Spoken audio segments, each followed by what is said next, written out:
injured in an accident, you need a lawyer, and you deserve an advocate. Because every accident has a ripple effect. It affects your time, your health, your ability to make money, everything. That's where the advocates can help. Speaking with an attorney is simple and 100% free. We're available 24/7 for your convenience, and we'll take on the claims process so you can rest easy. Because you're not just a client to us, you're a person, and you deserve the best help you can get. You deserve an advocate. This is the Monty Show, the truth in sports talk streaming. When you want unbiased opinions about your favorite team without the spin, all you have to do is find the Monty Show, streaming live and available 24 hours a day, 7 days a week on YouTube. And now, here's Monty. Hey, the Monty Show live on your YouTube machine. Hello. As always, we are presented by the Advocates at theadvocates.com, the best injury attorneys in the business. 24/7, 365. They're ready to serve you how and where and when you need to be served. If that's on a phone, if that's in person at the hospital, if that's at your house. Who doesn't like an attorney coming to the crib, right? If that's at their offices, whatever you need, however you need it, that's what you get. Clear, risk-free advice from the advocates. And the best part is you never reach into your pocket to pay the advocates because you don't pay unless and until the advocates win your case. Chat with an injury attorney live online for free at theadvocates.com. Good morning. It is always a pleasure to see you on a Thursday, especially since, do not forget, tomorrow is our last show until a week from Tuesday because of the airline gods. I'll be off. I'll be in Hawaii. Jake will be freezing. I'll be in Hawaii playing golf. That is what it is. Everybody's not able. You know what I mean? Yeah, everybody ain't able, but I am. Deal with it. Yeah. So we'll be off next week. Enjoy your Thanksgiving. Want to, again, shout you guys out because Thanksgiving Heroes has begun delivering their boxes. There was a huge story on the news here about Thanksgiving Heroes and the advocates and all the great work that they've done to deliver food boxes across this country, man. Thanksgiving Heroes is amazing. You're amazing for contributing to that, so thank you. This Matt Rhule story. I know you guys are here to talk about Boise State versus everybody, and trust me, we're going to get there. But this Matt Rhule story is really interesting to me because I think the NIL House settlements are having unintended consequences. We talked about that on the show. We've debated this a lot right here on the program. One of the things that I don't think most people understood was that paying players is going to limit opportunities. It's not going to be this expansive, huge new thing where everybody gets paid and everybody's got more opportunities. What have we talked about on this show with the NIL House settlement?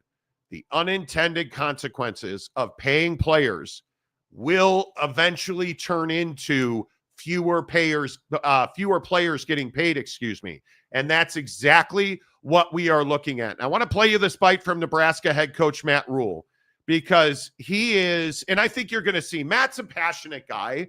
So seeing Matt stand up on a podium and talk to the media about how passionate he is about his players. But listen to what Matt Rhule says about how the House settlement and the NIL settlements have limited opportunities for players to achieve at the power conference level. Yeah, the roster limits are a real factor. I mean, it's just, I can't imagine what's going to happen in the next 6 months. And if you're like a coach who's really cares about people, you're going to have to tell guys at the end of the season, like, hey, there's no spot for you here next year. So the guys can go and find somewhere else to go. And like, you have some players probably who are like, I'm not touching the ball enough, or I'm unhappy. And they're like, I'm going to go in the portal. And you think about the effect that's about to happen. The portal's already flooded. So we have 150, and we need to go to 105. That's 45 guys. Now I know some seniors, but we'll add some guys. Just think about 20 to 30 guys from every school having to go into the portal, and the effect it's going to have on FCS, and then on Division II, and then on NAIA and Division III. It's going to be, so to your point, when Marquise and Jamari say, hey, we want to come back, that's 2 more people now that can't be here next year. And so it's going to be really, not just unique. I sometimes say unique. It's going to be a challenge. you are looking at a space and time in college football where you essentially have to get down to 105. And I agree with Matt. If we cut 45 kids off your roster, some of them are seniors, it's legit 20 to 30 players from every team every season getting into the portal. Who do you think is going to lose? Because it's not going to be the power conferences. And I think very much to Matt Rhule's point, think about Cam Rising. Think about Brant Keithy. Hey, tore my Achilles, did this, did that. I'm going to come back next year instead of going to the NFL. Well, you just took a spot away from somebody. And what that means also is, and I think the flip side of this, if you're a G5 conference, if you're an FCS school, if you are an HBCU, NAIA, you name the lower level of college football, you're getting crushed under the weight of that extra 20 to 35 players per school getting into the portal. I think you look at, speaking of Boise, a guy like Ashton Ginty, yeah, those days are over. Because now you are pushing the bottom half of your roster further and further down, from FBS to FCS to wherever, but they're not going to be in the P4. And guys like Ashton Ginty now, especially with this week, and I don't know how many people saw this, contracts going out to recruits from universities. Athletic departments are sending players contracts for guaranteed payment. Here's how much you're going to get. Here's your commitment to the University of Nebraska. And if you say to Ashton Ginty, hey, we're going to pay you $5. Well, Nebraska is going to pay me $25, coach, so I got to roll. Do you think any power conference university, and I mean any, wouldn't add Ashton Ginty today and be happy to do it if they had the opportunity? Absolutely they would. Yeah, it wouldn't even be a question. I mean, It wouldn't even be a question. I think that, the dynamic at play here of the quality of your head coach comes to the forefront now. I mean, you look at what Matt said there, and obviously it goes without saying that your head coach's ability to go into the portal and to properly build a roster and to properly form relationships with his players, I think is paramount now, because again, we're well past, hey, well, I've got, 150 kids on my roster, and, I don't have to give a damn about that 147th kid. I don't have to care about like what they think, or if they don't like something, or if they're upset they're not getting playing time. Like, no, now you're going to have to look at it and say, okay, well, you've got 11 guys on defense and 11 guys on offense on every single play, obviously. So over the course of a season, how many players are we going to need to play one snap, an entire season to get the job done? And I think that's the part that's kind of crazy, is like, you're no longer going to get the story of little Jimmy who walked on as the 150th kid and, had some Cinderella existence. Those days are over. And furthermore, I do think that this just widens and exacerbates the separation of classes between the power conferences and everybody else. And, it's hard because it's like there's nothing that the little guy is going to be able to do about this. This is just where the game is going. And so it does beg the question of, hey, if we look around college football, and I think about guys like Matt or Deion or Kenny Dillingham in Phoenix or Dabo out east, any head coach you want to look at, what has their stance been on the portal? What has their stance been on how they go about building the roster so far? And how is that going to have to change to accommodate this? And what really strikes me about this is exactly why Nick Saban retired. Nick Saban didn't retire because he got tired of coaching kids. But listen to what Deion Sanders said last week in the bite we played, and I'm going to play it again because, one, I don't know how many people noticed yesterday, and I know that we've all danced on Lincoln Riley's grave, and everybody's happy that SC sucks, and okay, totally get it. Did anybody notice what happened yesterday? Yeah, this is a 4-star offensive lineman, a left tackle projection. Decommitted from USC.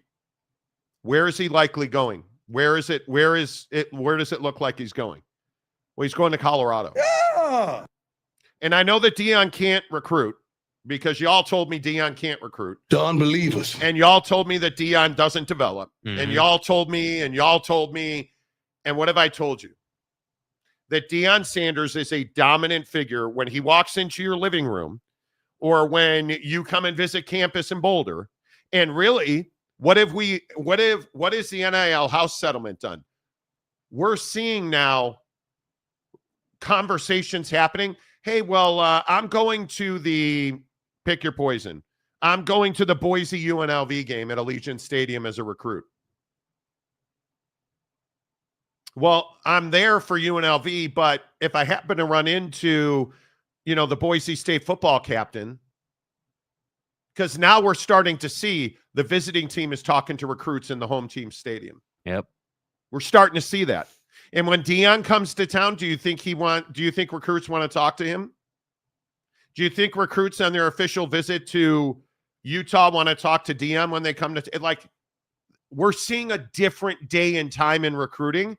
And I go back to this bite from Deion Sanders because I think it is absolutely positively spot on. I think we get 25 high school players. How many is going to play that freshman year at the most? Let's say 4 or 5, right? And so now you got 20 guys redshirted. So when you go through that spring with that 20 guys redshirted, how many are you going to retain after that spring? Or how many are going to jump in the portal on you? Let's just do it. If any one of you going to go statistically and try to calculate this, I already done it. So it's going to be how many? Half. Okay, why don't I just focus on 10? Guys that can, see, when we grab a freshman, we expect that guy to play. We're not looking at, hey, man, we can just redshirt you, develop you. No. We're looking for you to come in and play some football. I don't give a darn if it's a walk-on, if it's a Cash Cleveland. We expect you to play. So our approach is somewhat different, heavily scrutinized, heavily criticized, but we know what we're doing. So if anybody ever did the homework and the statistics of these young men that people have a class that they say is the number 1 class in the nation, then 5 of those guys play or 4 of those guys play, then the rest go through the spring, then they jump in the portal, give me those numbers. Don't give me the numbers of where you rank nationally recruiting because it's just like an NFL team. You always say who won the draft. Then the team gets killed all year. You don't say nothing else about it. Who won the draft last year in the NFL? Nobody care right now, right? Exactly. Do you develop your talent? And I agree with Deion 100% in what you just said. If you are name, image, and likeness guy at Clemson, Dabo, you're a dinosaur already. In God's name, image, and likeness. With all due respect. We built this program on NIL. If you're not in the portal, if you are not in the NIL business, just retire now. Program. If you're Dabo Sweeney, who talks all the time about how that's not how we do business, well, then there is no business you're doing. Bro, look at the Gundy clip. Because, yeah, I'm telling you right now, when you look at guys like Mike Gundy, and Mike Gundy is out here talking about how, that what did he say? That Kids, stop having your agent call me. Stop. We're negotiations over. That's what I told the players. There's no negotiating now. Portal's over. All negotiations history. Now we're playing football. You can enjoy just coaching and playing football. Conference and a 12-team playoff and everything being so different, just the newness of it. Yeah, and the business side of what we do now is we have to have those conversations with them. Tell your agent to quit calling us and asking for more money. It's non-negotiable now. Start again in December. So now we're able to direct ourselves just at football, and that part is fun because there's been so much other stuff going on. It's been hard to really focus on football. Yeah, you're just going to focus on football. You should retire. Yeah, if you're just going to focus on football, you can just start focusing on losing and your career being, coming to an end, because ultimately that you guys noticed the change that's taken place here. Remember before the season, how many clips did we get? The Boise State head coach, Mike Gundy, Brian Kelly, all these dudes out here talking about, oh, well, we don't need the portal kids. We don't need to pay Buddy out of the portal. We don't want that those kind kids. of player doesn't fit here. Yeah, we don't need that kind of player in this family here in Baton Rouge that doesn't win a damn thing. I'm under Brian telling Kelly. you right now, that the portal is more important than high school recruiting. Is high school recruiting important? Yes. Are the Jordan Seatons of the world that are starting at left tackle as a true freshman? Yes. Is Travis Hunter, who went to an HBCU at Jackson State with Deion, now at Colorado and the best player in college football? That tells me Deion develops. Deion gets in the portal. His defensive line with Warren Sapp, right? Like, I'm listening to Joel Klatt yesterday on The Herd, and Joel Klatt is sitting here talking about how Deion Sanders told him that Warren Sapp was a ship without a sail. He had no direction. He had no purpose. We brought him in. We have him coaching our linemen now, and he's got a purpose, and he's got a direction, and the players are better for it because they're growing and developing. Yes. And I sat here yesterday and talked about how their defensive line is winning. And I'm telling you, this is the game we're now playing. And Matt Rhule having an impassioned press conference is exactly what we need in college football. Because when we get into the offseason, when you have kids jumping in the portal in 10 days, I think it is now, the portal opens again in December or 17 days, excuse me. When you lose key players off your roster, when Ollie Gordon, who yesterday, there was a guy on Twitter talking about how Ollie Gordon's definitely transferring. He's not going to the NFL. I think he's the 17th ranked running back in the NFL draft right now. And it would cost him probably $5 million to go to the NFL. And then you add in the NIL money that he is projected to make next year, that it would cost him more than $10 million to go to the NFL right now. Do you really think he's staying at Oak State? I think that's Ollie Gordon is the perfect example of this. Yeah. And I think this is the reality that we live in. And if you are Boise State with Ashton Ginty, you should be terrified. Because I don't know how do you keep going forward now with this 105 roster limit? How do you keep Ashton Ginty at Boise State? Yeah, you don't. And the problem is that and maybe we need to stop calling it a problem. The reality of the situation is that guys like Ashton Ginty and players that, even if you're an unknown and you start at, a Boise State or, whatever G5 school you want to look at, but then you blow up into this big time recruit in your freshman year, let's say at Boise State, you're going to get poached. And the reality is this turns the lower levels into a feeder system for the power conferences. And that's fine. To me, that's fine. I've been dying on the hill all season long of, hey, the G5 needs their own playoff system, needs their own monetary system, because we're just separating classes here. The conversation can't be, and shouldn't be, frankly, oh, well, the power conferences are robbing the G5 of talent. The reality of the situation is the G5 laid this foundation when they were unable to financially compete with the power schools. And it's not their fault. Right. It's not the power conference's fault. It just is what it is. And ultimately, we got to get to a place where we make peace with the fact that college football is not going back. They're like, I remember during the summer on this show, us all talking about how, well, Monty, what about the kid who wants to go to Missouri and then transfer back to Alabama and then yada, yada. Like, dude, those days are over. Kids are going to go to the biggest programs and play for who they want to play for. It's over. And that's it. So all of you guys hating on Deion, all you guys hating on any head coach who has a brand, who's doing it their way. And it, like, I look at Kenny Dillingham in Phoenix, bro. Like, the people who hate on Kenny Dillingham saying that this dude's inexperienced and doesn't know what the hell he's doing, I don't understand how you get off on that. I don't understand where that argument comes from, because this is a guy who's out here taking an NCAA sanctioned program now, potentially, and again, game's on Saturday, we'll have to see what happens, potentially to the Big 12 championship game in 3 weeks. Like this dude's doing it the right way. And I don't know why people are so negative on certain head coaches who are just honest about it, like are just blunt about it. They just tell. I think you have to truth tell, because how does Mike Gundy walk into a garden variety living room in Texas and say to any major recruit, Hey, we're taking care of you on NIL. Hey, How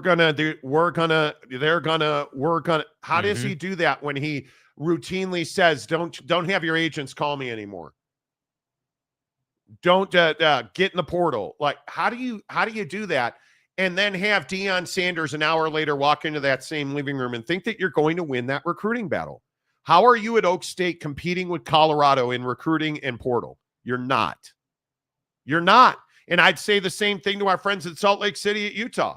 You're not. And granted, Kyle Whittingham, I think, has been very blunt. We're not competing with for the same football player. And I agree with that. You're not competing for the same football player at Colorado that you are at Utah. You are never going to get the best quarterback in the portal to come to Utah if Colorado is offering. You're never doing that. You're never getting the best high school quarterback recruit to come to Utah if Colorado is offering. That's just not, the math doesn't add up there. Yeah. So I think these are the absolutely perfect examples of unintended consequences. And in the comment section, I guess here's what I'm asking you. Is the NIL House settlement good for college sports? I think we all saw Brinks trucks and dollar signs and, oh man, everybody's making money. No, that's actually not the truth. Fewer people are making money. And it's what America's built on. The top 1% are going to be the earners. The top 1% make 99% of the money. That's who it is. That's what it is. Whether we're talking about IRS or whether we're talking about NIL. If you are, and again, I think Ashton Genty's probably going to the league, but let's say he doesn't go to the league. You're telling me he's staying at Boise State. Ollie Gordon's staying at Oak State. I have a hard time believing that. Yeah. I have a hard time believing that. Well, and I also think, this thing that Kenny Dillingham said yesterday about not trusting other coaches. Kenny Dillingham's out here yesterday talking about how in recruiting, because obviously we all know it's a small world, right? So Kenny Dillingham in his bite goes, hey, I don't trust coaches. I have to meet with the kid in order to feel good about bringing that kid in today's current climate. Yeah, I don't trust what any other coach tells us. I know that's different from some people. I just don't trust. I got to meet a kid. I got to FaceTime him. I got to talk to him face to face. I got to ask him brutally honest questions. I got to tell him exactly what everybody's saying about you. Like, it's not going to be comfortable. You ready for this conversation? This is what people say you are, right? Do you want to change that? And then I got to get a feel, and our staff has to get a feel for, is that kid real about either changing, what other people are saying about him and trying to change his life around, or does he look away from the camera, kind of tell you what you want to hear, and or blame them? It wasn't me, it was them. And you got to be able to weed through all that quickly with just really transparent, honest, straight to the point conversation. Yeah. Like, he's not playing games. I'd hit that. Right? How do you not respect Kenny Dillingham? And so I just will flip this back around on you guys. Is the NIL House settlement good for college sports? And can we now stop vilifying the Deion Sanders of the world, the Kenny Dillinghams of the world? Kenny Dillingham said, I don't believe what your coach is telling me. I'm looking at you in the face on FaceTime, and if I don't like you in this conversation, you're probably not coming here. And that's it. What is wrong with that? Why is that a problem? In today's day and age, Deion Sanders and Louis, there's nothing wrong with what he said in that opening conversation, though. But we tend to vilify guys because we don't like how harsh and how blunt the message is. What else are they supposed to do? Yeah, it's their job to sift through it all. It's their job to figure out who's good and who's not. Yeah. Usually I talk about Prize Picks here, but after Kevin Durant screwed me last night, I just don't see a need to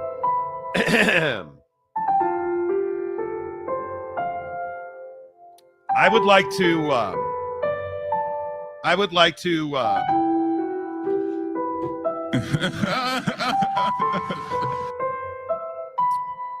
Guys, it's been nice hosting the show. Do you remember? It's been really good. Remember you said that I should take James Harden for rebounds yesterday? No, do you remember did not that? say that. Do you remember that comment? I seem to remember that. No. I seem fat ass. Excuse me. I seem to remember Harden that. is not coming through for you, sir. You said James Harden. Oh my God. Last night was rough. I'm going to be honest with you. Donovan Mitchell, you punk ass. 39.5 points, rebounds, and assists. How many do you think he got? No. How many do you think he'd take a guess? 38.5. How about 14? Donnie, please. Prick. So you needed 39 and he got 14. How about James Harden? I needed him to have less than 6.5 rebounds. Now go ahead and guess how many he got. You're the weakest of the weak. Apparently he had an extra biscuit at breakfast because he got 7. I needed him to get 6. He got 7. Fat. And then, of course, that pimp, that sex machine, that dude, the guy you all want to be, Devin Booker. Wet like I'm booked. 36.5 points, rebounds, and assists. How many do you think he got? 37. 41. Nice, dude. It's what I do. Nice. I Good lose job. on Prize Picks. Really good. The one-day winning streak is over. Yep. But I will say this. I was so unsure of James Harden that I actually went back. And I know this is probably crazy talk. I actually went back and doubled down on college basketball last night, which is akin to the WNBA. And I got to tell you, putting your bread on Alabama is absolutely the right thing to do. I would very much like to thank Grant Nelson for being an absolute pimp with that stash. Roll Tide. Have you guys seen? Just go Google search Grant Nelson, Alabama, and look at that mustache. Last name is Nelson. Say less. That mustache is freaking unbelievable. 17.5 points. He had 23. Pimp's gone pimp, bruh. I should probably never say that again. And then I'd also like to thank the Southern Jaguars for not showing up last night against Texas A&M, because that meant that my guy, who I've never talked about on this show, Wade Taylor IV, who had a 13.5 point number and put up 17. I thought you said Wade Taylor IV. Wade Taylor IV, not the third or the fifth. Yeah, I'm going to say that, my guy balled out. And then I would also, and I'm going to get his name wrong. I only did it because Prize Picks told me to. Graham Ike at Gonzaga. Yeah, Hey, Ike this. Yeah, Ike it. My guy. Gonzaga. My guy last night on a 14.5 point number put up 15. Gonzaga. 15. Your guy put up 10 to win 40. There you go. Walked away with 30, broke even. Nice job. That's what I love about Prize Picks. All you have to do is win 2 of 3 and you're good to go. I lost 2 of 3, lost $20, won 2 of 3, cleared $30. Your guy walked away with a $10 profit last night. Yeah. On Prize Picks. Hook it up. Download the app, Prize Picks. Use the promo code Monty to open up a new Prize Picks account. Tonight is Thursday Night Football. Coming up at 7:30-ish, about an hour from now, we'll do Thursday Night Football on Prize Picks. So stick around for that. Super easy. You open up a new Prize Picks account. You use the promo code Monty, make a $5 deposit. They'll match it instantly with $50. Dude, you can play all season long on $50. Hook it up. Let's rock and roll. First guy in this morning was a paid comment. Matt Ritson, Hawaii AD got fired on bad performance on job. Here's the problem. Okay, so if you guys, and this fits right into this conversation. Here's the problem. Mm. If you do not do what your collectives want, right? What do your collectives do? They pull their money. So Hawaii fired their athletic director, right? Craig Angelos, who was fired by the outgoing president. So on the way out the door, he fired his athletic director. Some bro named Mike Kawazo. Surfs up, Kawazo. Hey, Kawas. The leading NIL booster who has a multi-million-dollar collective supporting the Rainbow Warriors, said, I will not spend another penny in this program until this is fixed. Will not spend another dime of NIL money in Hawaii athletics until the athletic director. Until the athletic director situation is fixed. Yeah. Which means bring my guy back because he was doing a good job. He absolutely dominated the position. Yeah, what it looks They're like winning is games. The president fired the athletic director in spite. There was a personal beef there. Yeah. That's what it looks like. Yeah. Because the athletic department is profitable. He made an unbelievable deal, an unthinkable deal with the Mountain West because Hawaii, for those of you who don't know, it's really expensive to fly to Hawaii. Trust me. Sunday morning, I'll be sitting in first class. Ho ho! Oh, Delta One. Yeah, buddy. We'll talk about that. Anyway, my point is, it's really expensive to fly your football team to Hawaii. Yeah. So Hawaii used to pay a significant portion of the expense for teams to fly over to Honolulu. With the Mountain West, the deal they made to become a full share member, they no longer have to pay travel stipends. Yeah. Which is huge. The athletic director, that saves them tens of millions of dollars. The athletic director has done a fantastic job. Yeah. Fired him anyways. Oh, you did? Okay, I'm not giving you another penny of our money from the largest multi-million-dollar collective in Hawaii. Yeah. Come on now. Yeah, we'll see what goes. Harry Austin, hello. Good to see you, friend. Hope everything's good in San Antonio. For $5, can we be honest? If Boise did not have a Heisman candidate running back, they would not be ranked where they are. But they do, so they are. And I don't disagree with you. I think Ashton Jeanty is the motor that makes that car run. And boy, is that dude a V10. Humming. He is. I love that cat. And I think if you weren't getting a historically good performance out of Travis Hunter, I think Ashton Jeanty would win the Heisman Trophy. And I think he'll be in New York. Mm-hmm. But the reality is, if he wasn't the number one ranked running back in the NFL draft, I was reading Kuiper's big board last night.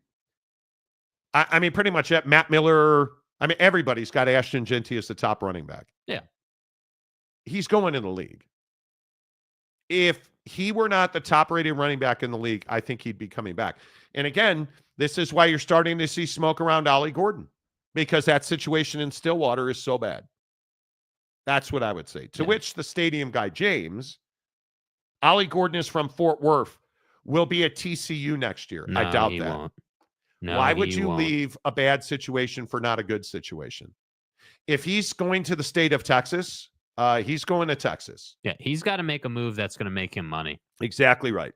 Exactly right. He's got to get out of these programs that don't win anything, with all due respect. Exactly right. And I think one of the things that is so interesting, and I have a lot of conversations around college football. And speaking of portal, you know the number one name in the portal this coming winter? Rhett Lashley. Well, Monty, who's Rhett Lashley? Who the is that guy? That's the head coach at? Anybody?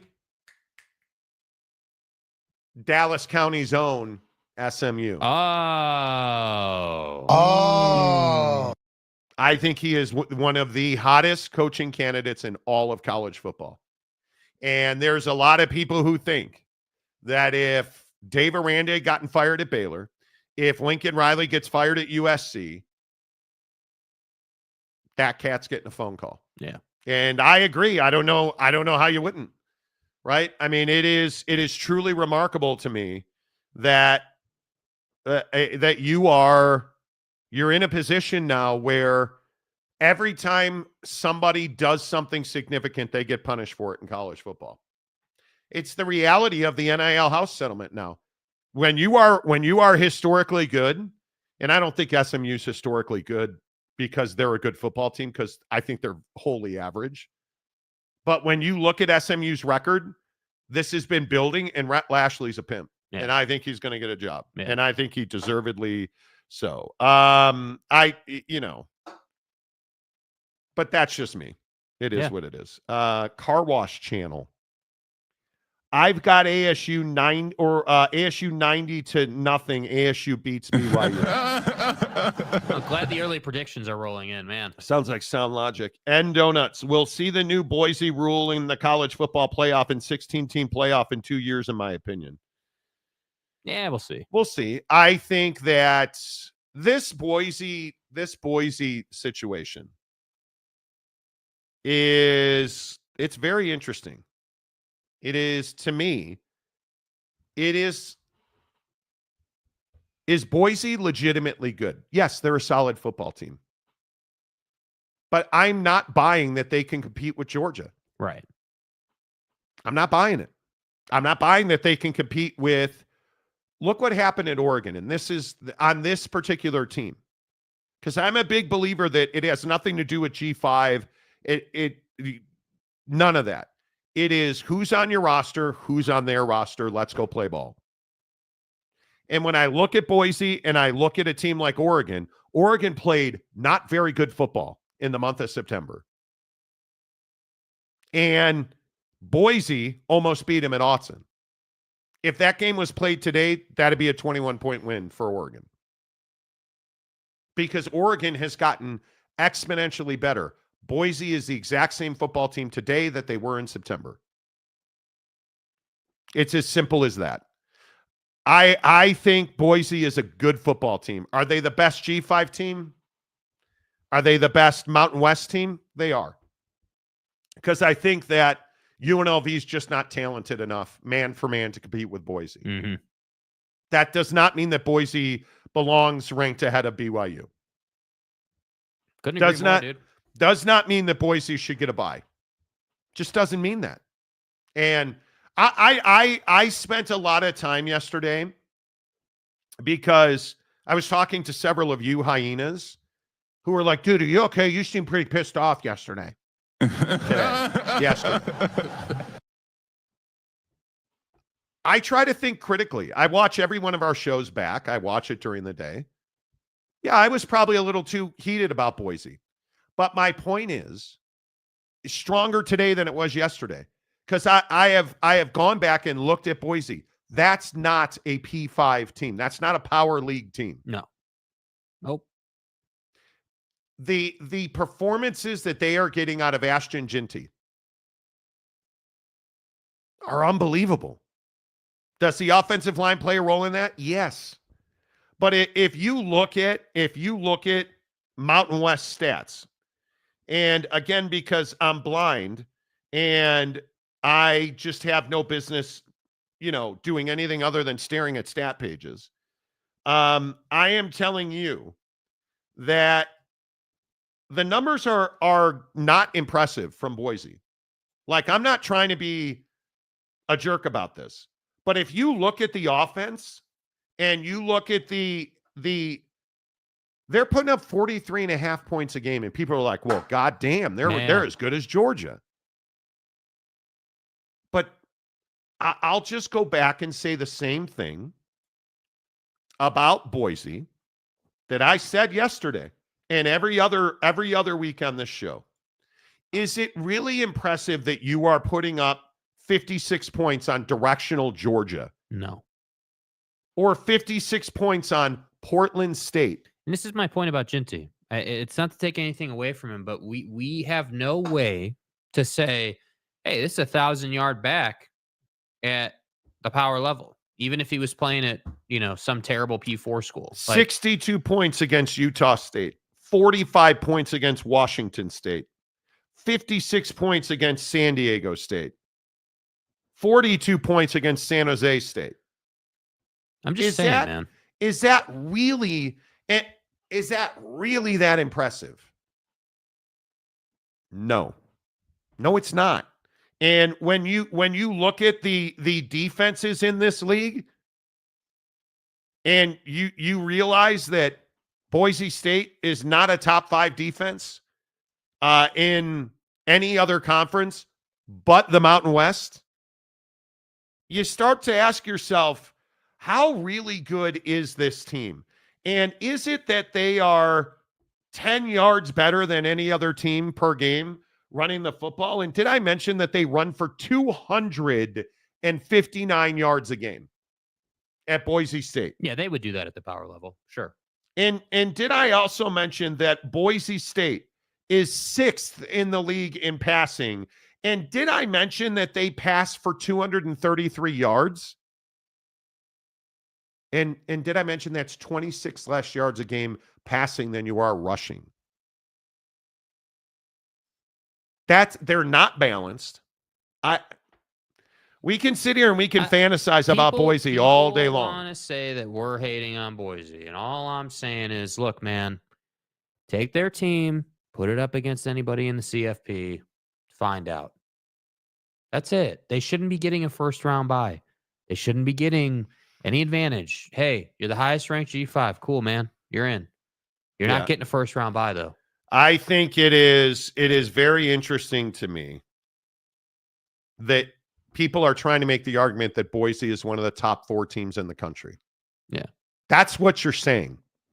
You're telling me he's running for 250 on Georgia or Alabama or Tennessee?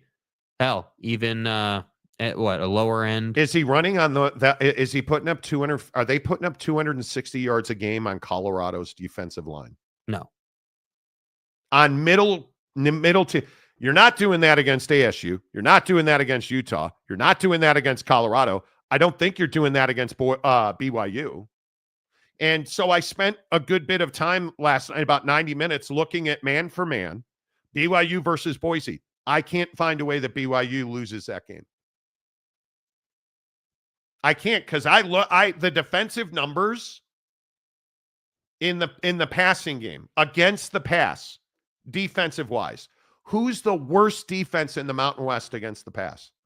Who in the Mountain West is giving up 267 yards a game against the pass? Dead flipping last in the Mountain West. Go ahead and say it out loud. Say it out loud. Boise State's the worst pass defense in the Mountain West. Because it's garbage. And you're telling me they're one of the 4 best teams in the country. Come on now. Come on. You're telling me that they're allowing 63% completions. You're telling me that their yards, do you guys understand? They're giving up 12.7 yards per completion. That's horrendous. Horrendous. Versus they're giving up wholly 2 more yards per completion than Air Force is. Who's the best who is the best yards per completion team in the Mountain West? Yeah. They're dead last. They've given up, do you guys understand? They've given up 19 passing touchdowns. And you're telling me they're a Boise State, the vaunted Boise State, who's built, and I go and look at it because I'll fight on this. I will die on this hill. That team's built on their running back, period. Full stop. Yep. Because they're not a team that passes well, and they're god-awful against the pass. Boise State's not one of the 4 best teams in the country, man. Well, they're not. And again, I have to say, I'm not, the question shouldn't be whether they're one of the 4 best teams in the country, man. Are they one of the 12 best teams in the country? Because you can make a strong. I don't even see, okay, I agree they're not one of the 12 best teams in the country. But the system is set up for the highest ranked G5 to get into the college football playoff. Which is fine. That's fine. But the idea that people want them ranked top 5, come on, man. I mean, at some point, the level of competition you're playing has to matter. At some point. Yeah. I want. And so when we talk about who's the most deserving team out of these two, BYU or Boise State, because everyone wants to play this comparison game for whatever the hell reason, I'd take BYU. I think that BYU, while playing like trash last week, in their season may end Saturday, I'd still take BYU over Boise State. I would. And I got so many comments yesterday from Boise State fans. Statue of Liberty, bro. This is a real question for the Statue of Liberty bro guy in the comment section. Were you boiling in your father's bag when he ran that Statue of Liberty in?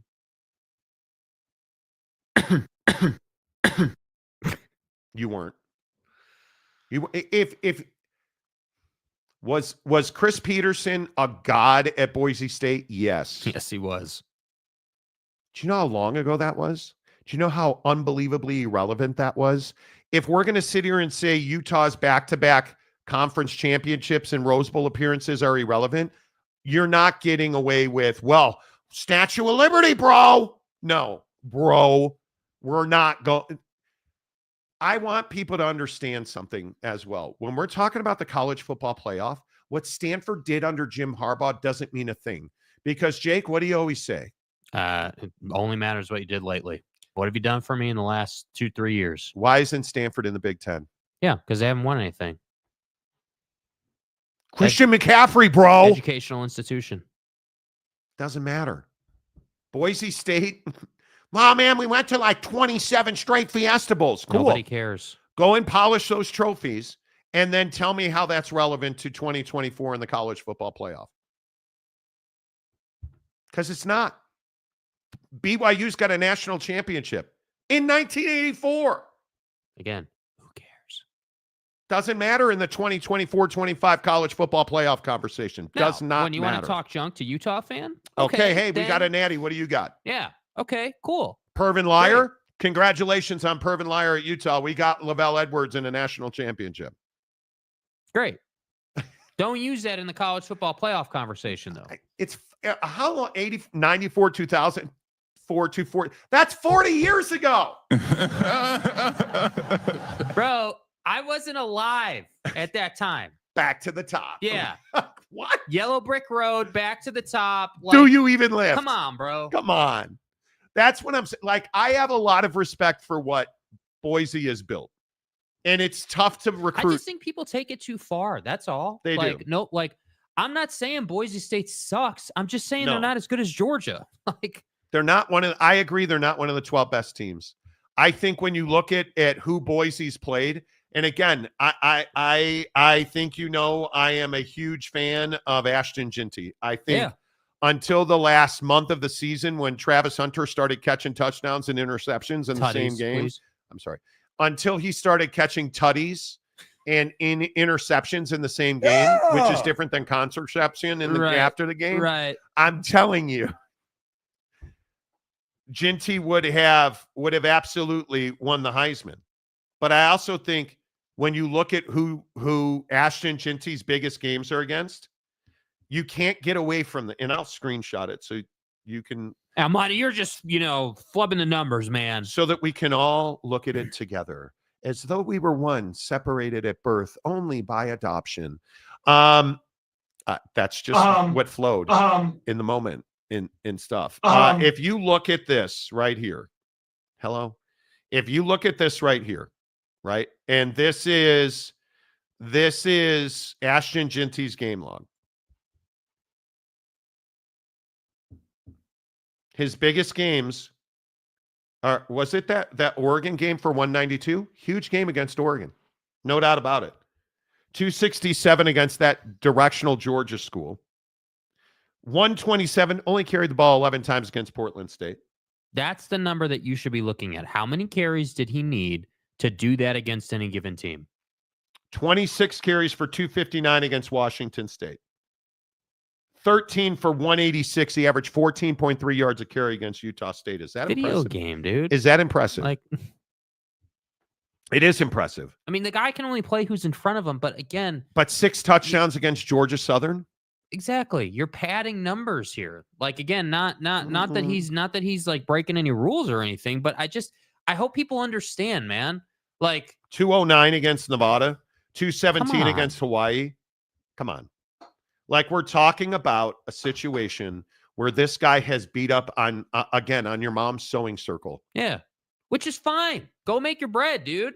Just don't tell me you're going to do that against college football playoff caliber football team. And I agree with Mierzinski. If it wasn't for Ginty, BSU wouldn't be anywhere close to where they are. Right. And they've got him.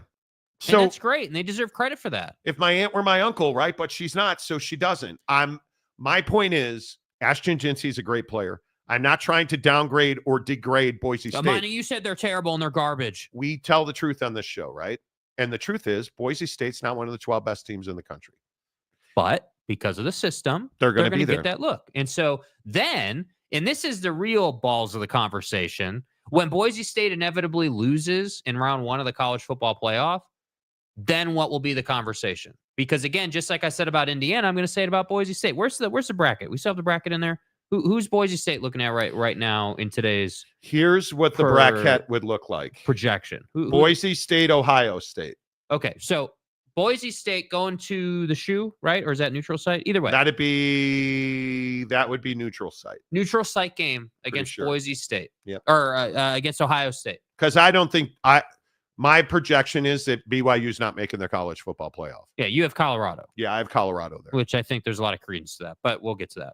I'm just telling you, when Boise State gets rolled by Ohio State, then what are we going to say? Well, we're going to say, hey, Jincy was a phenomenal player. Great story. Good luck in the NFL. Good luck in the NFL. Like, excited to watch you in the league. You're going to do great things.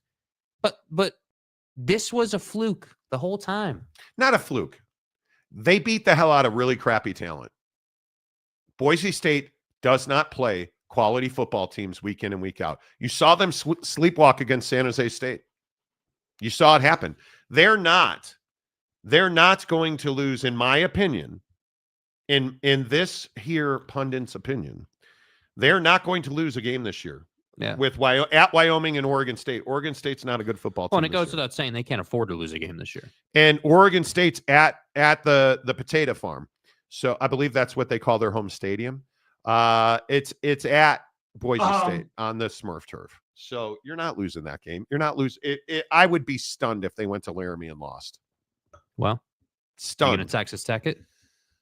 I don't think that's going to happen. And if you end up like Colorado State and Boise State playing in the conference championship game at Fresno State, Colorado State has Fresno State, who's capable. And then Utah State at home. I don't think Colorado State's losing. Mm-hmm.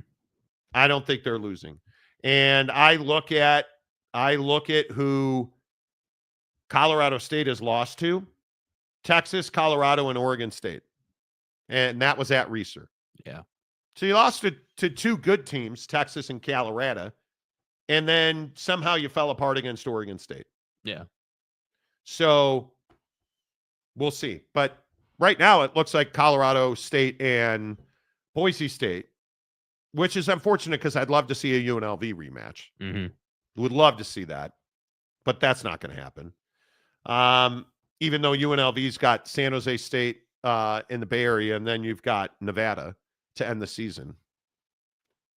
But none of it's impressive to me. Yeah. And I'm not the guy who believes, again, I'm a Notre Dame fan. Am I living on Lou Holtz and Tim Brown? Good Lord, what have you said? Right? I mean, that's a great example. I just don't buy it. Yeah. Common sense. Boise State proves people wrong time and time again, and people still don't learn.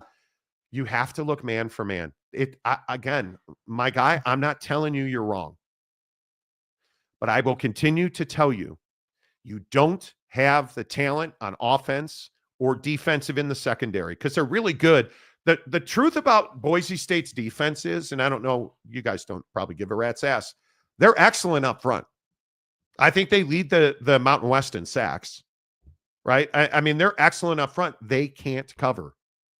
Against bad competition. They can't cover. They're the worst pass defense in the Mountain West. I am pretty certain, and I'm not going to go back and find it, but I'm pretty certain they lead the Mountain West in sacks. So we can sit here and we can talk about, hey, you guys remember when he got on his knee? But what really have they proven wrong about? Like, and this would be my question for you. Again, Boise State has beaten big teams. Like who? Well, we can go and no, but they have a history that is insignificant and does not matter at all in any way, shape, or form. They have a history of Fiesta Bowls, and it's what Boise State fan lives and dies on. Mm-hmm. And I understand it. You live and die because that's what you have to do. I totally understand it. Right? When you go to I just, it doesn't matter. Listen, bro, What you've done does not matter. What you did, it has no stamp on this year's season. My biggest thing here is when people want to comment, oh, well, Boise State's, proves people wrong and people still don't learn. Well, this team hasn't proved anybody wrong.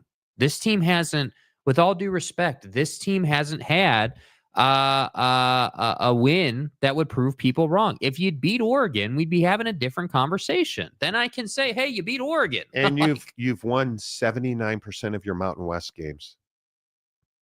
Let that sink in. Like that. Anyway, I have respect for the things that Chris Peterson did.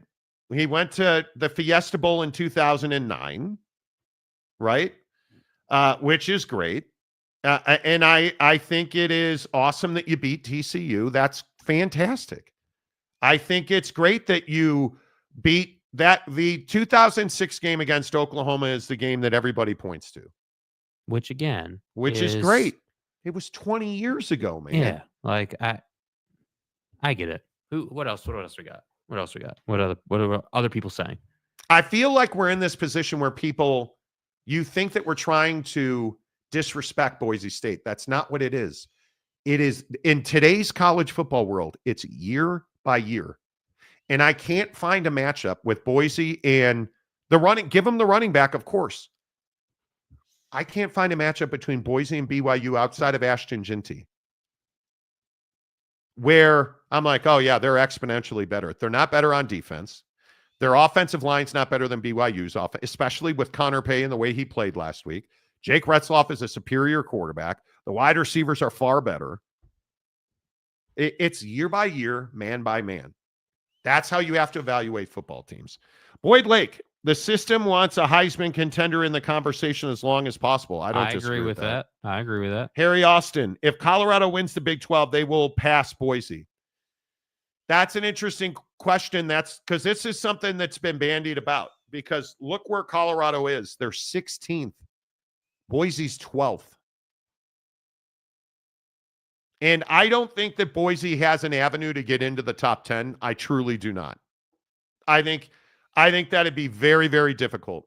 If Colorado continues to win, and they should, if BYU beats Arizona State this week, how much do they bump up? My guess is they're back past SMU, and they would be past Boise at that point. I think that's very unlikely. Scadaboo is a stud. I'm a huge Dillingham believer at home. Mm-hmm. Did you guys see this clip? You want to know what this game means to ASU? You want to know how important this game is? Here's Bobby Hurley, the basketball coach at ASU. Hey, go Devils on Saturday. Let's go get this. He wasn't talking about basketball, dude. No. End of his long-ass press conference. How'd he finish it? Hey, go Devils on Saturday. Let's go get this. Like, that's what this game means at Arizona State. And I think there's going to be a lot of blue in the seats. But I just don't. We'll see. If BYU cleans up their details, they'll win the game. But I have doubts. If BYU, and I'm just asking you guys honestly, if BYU wins this game, do they move ahead of SMU and Boise? I think they do. Because does Boise State have anything impressive? If BYU goes to Tempe and wins, and Boise goes to Laramie and wins, you're putting Boise State ahead of you're putting BYU ahead of Boise State. Mm-hmm. I don't know how you wouldn't. I'm not sure. In Colorado, in my opinion, I think Colorado's the best team in the conference. Yeah. I'm not sure even that is. Well, certainly they're playing the best football. You can't run from that. They're playing really good right now. And I don't know how you run away from the fact that Colorado's at Kansas at Arrowhead. Gonna be a game. I think Colorado wins by 2 touchdowns. And I don't know how you get away from the fact that then Oak State goes to Boulder to die, because Oak State's not beating Colorado in Boulder. No. And DM will have won 8 games at that point. He'll be 8-1. Will he in this world, will he be ranked ahead of Boise? I don't know. I think it depends how you win those games. I would guess that SMU and BYU will have a lot to say about that. I would guess. Yeah, but and in the Big 12, it's going to come down to the championship game, ultimately. It is, and I think only one of them gets in. Yeah. Only one of them gets in. Craig G, hello. They will move ahead of Alabama, I think. You think Boise will move ahead of Alabama? No, that I can't see that, dude. Who do you think is moving ahead of Alabama? Because it ain't Boise, I can tell Boise. you that. Although Alabama's road, and I know we spend probably far too much time talking about this, Alabama's road is much more difficult. If I'm Alabama, I want to win out and not go to the conference championship game. I know you hate this, Jake. Yeah, it's your opinion. I want to win out and not go to the conference championship game. And they should. They've got Oklahoma and Auburn, and Alabama is significantly better than both of those. Although Oklahoma's in Norman, but that doesn't. Yeah, Alabama's shown a little willingness to lose some games. Maybe they shouldn't. But they're playing for their life. They're playing really well. What they did to the crimes they committed against Missouri. What they did to LSU. Yeah, man. I mean, what Jalen Milroe did to LSU is akin to assault. Yeah. I mean, my good graciousness. Nobody's moving ahead of Alabama. James, BYU is going to speak out a win against Arizona State. Do you mean squeak out a win? Colorado, BYU for the Big 12 title. I'm picking BYU. I would love to pick BYU, but I'm very much a matchup guy. Where's the matchup that favors BYU in that game? There's only one that truly, really favors BYU. It's not the quarterback. It's not the wide receivers. It's not the secondary, which I think is even. There's one, and it's the running back position. And what have I criticized BYU for all season long? Not running the football enough. That's my biggest concern. Because again, what's got to be the strategy against Colorado? Keep that offense off the field. Bring Shiloh closer to the line of scrimmage. That's how you beat them. Yeah. Because I don't care if you're Travis Hunter or Kwame Lassiter. You're not beating Darius Lassiter man every single time. If Jake Retzloff throws, and again, this is what you're going to see it Saturday in Tempe. Dying on the hill, bro. If Jake throws the deep ball to the hash instead of the boundary, BYU, do you guys understand? And now BYU fandom and sports. We saw this yesterday. They're all starting to get on the Monty train. They left 21 points on the field against Kansas. And now all of a sudden BYU Sports Nation is agreeing with that. Now all of a sudden the Deseret News is agreeing with that. What I'm telling you is if Jake Retzloff had thrown the ball to the pylon, if Jake Retzloff had thrown those 2 deep balls to the hash instead of the boundary, if Darius Lassiter doesn't drop that pass, if you don't have a guy lose his mind on punt coverage, on a pooch punt, granted, BYU probably scores. I can see an avenue that they would have scored, thinking critically of that game on Tuesday night, watching that game on Tuesday night, and looking at the tape on that game. My belief is they would have scored 28 more points against Kansas if they just baseline execute. Baseline, not spectacular, not if Jake Retzloff throws 2 deep balls to the middle of the pitch because there was no safety there. And Darius has 1.5 yards on his corner. Until you threw it to the wrong side and that 1.5 yards got eaten up. And then you threw it over here instead of over here. Darius Lassiter is running. He literally is running. You know how you hit a draw in golf? Darius Lassiter is running, angling into the hash and has to turn and the ball's just not there. Well, just the thing is it just brings the corner right back into the play. That's the problem. That's exactly right. It just brings the because again, I always say this. I love Jake Retzloff. Great dude, great quarterback. But these little things, and I said it at the beginning of the year, the little things, the details will cost you against better competition. So the detail of, hey, the trajectory of the ball was fine. That's not an issue. Good throw. The height of the throw, like the yardage of the throw was fine. But the fact that you threw it to his right instead of towards the middle of the field, it's everything. It's the whole game in football. You can't go back and replay the game. Yeah, but you can learn. You've now put yourself in a zero-sum game. You have no more room for error. Because let's be honest about BYU. Nobody wants you there. Nobody's helping you. Nobody's sitting at the table saying, here's why BYU should be in. And you know how I know that? You know how I know that? Because of this wreck right here. It's a joke. Nobody's going to do it for you. Now you've got to go to ASU in what should be the game you'd be fine losing.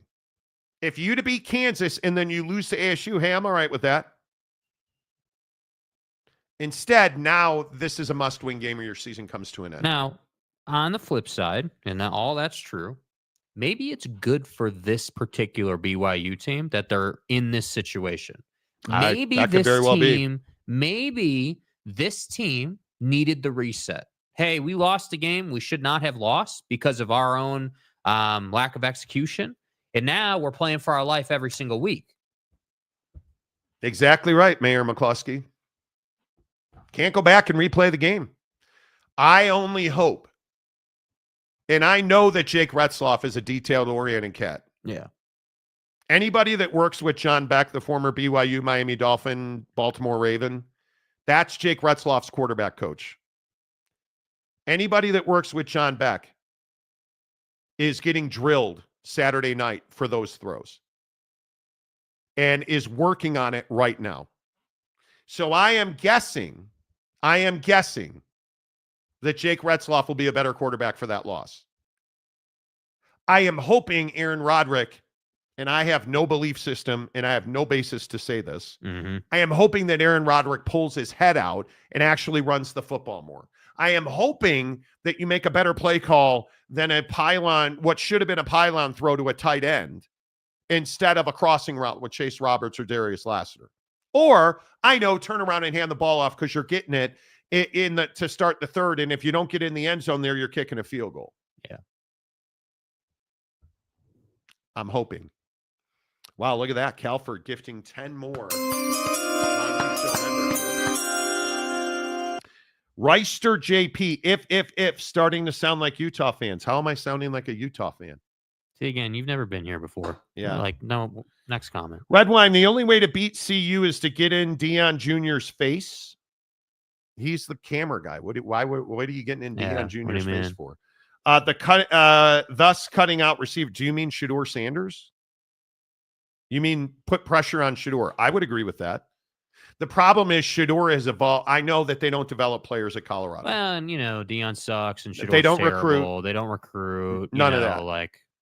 The problem is Shedeur now understands that the pocket has levels and you don't have to force footballs, because what's he not doing anymore?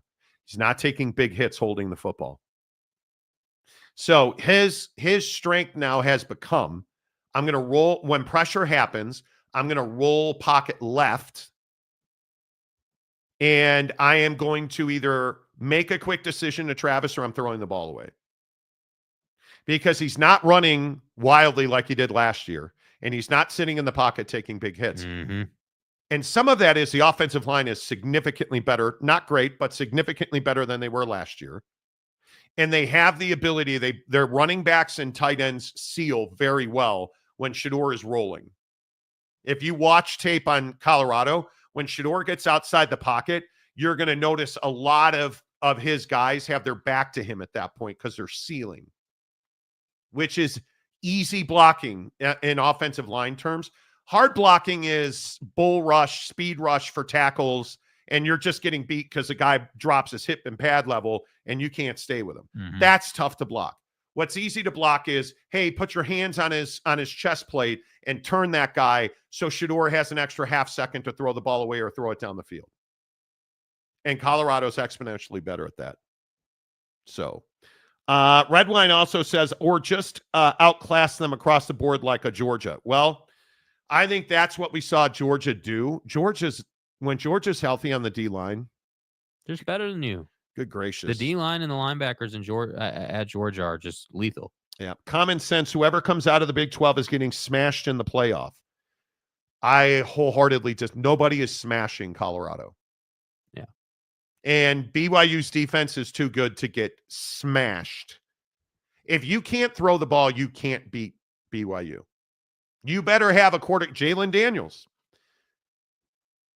We talk about Jake Retzloff's mistakes. It is clear and obvious on the tape BYU missed 4 interceptions in that game. And I mean 4 that were right here.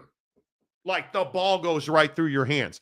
That critical first down conversion in the fourth quarter went right through Allen's hands. That's why I have a bit of hope for BYU. I think, it's not like Kansas was just better than you. That's a self-inflicted loss if there ever was one. Boyd Lake, I hear Jerry B made a speech to the team that helped them recenter. Multiple players have mentioned that. Gary, don't call me Jerry Bohannon. Good for him, man. Being a leader. Mayor McCluskey, in my opinion, this is Kalani's biggest game of his career. Agreed. I think it's close to that. If it's not, it's awfully close. Harry Austin, no chance that CU would lose to Boise State. No. And again, I encourage you, whoever is a Boise supporter, get in the comments section. Man for man.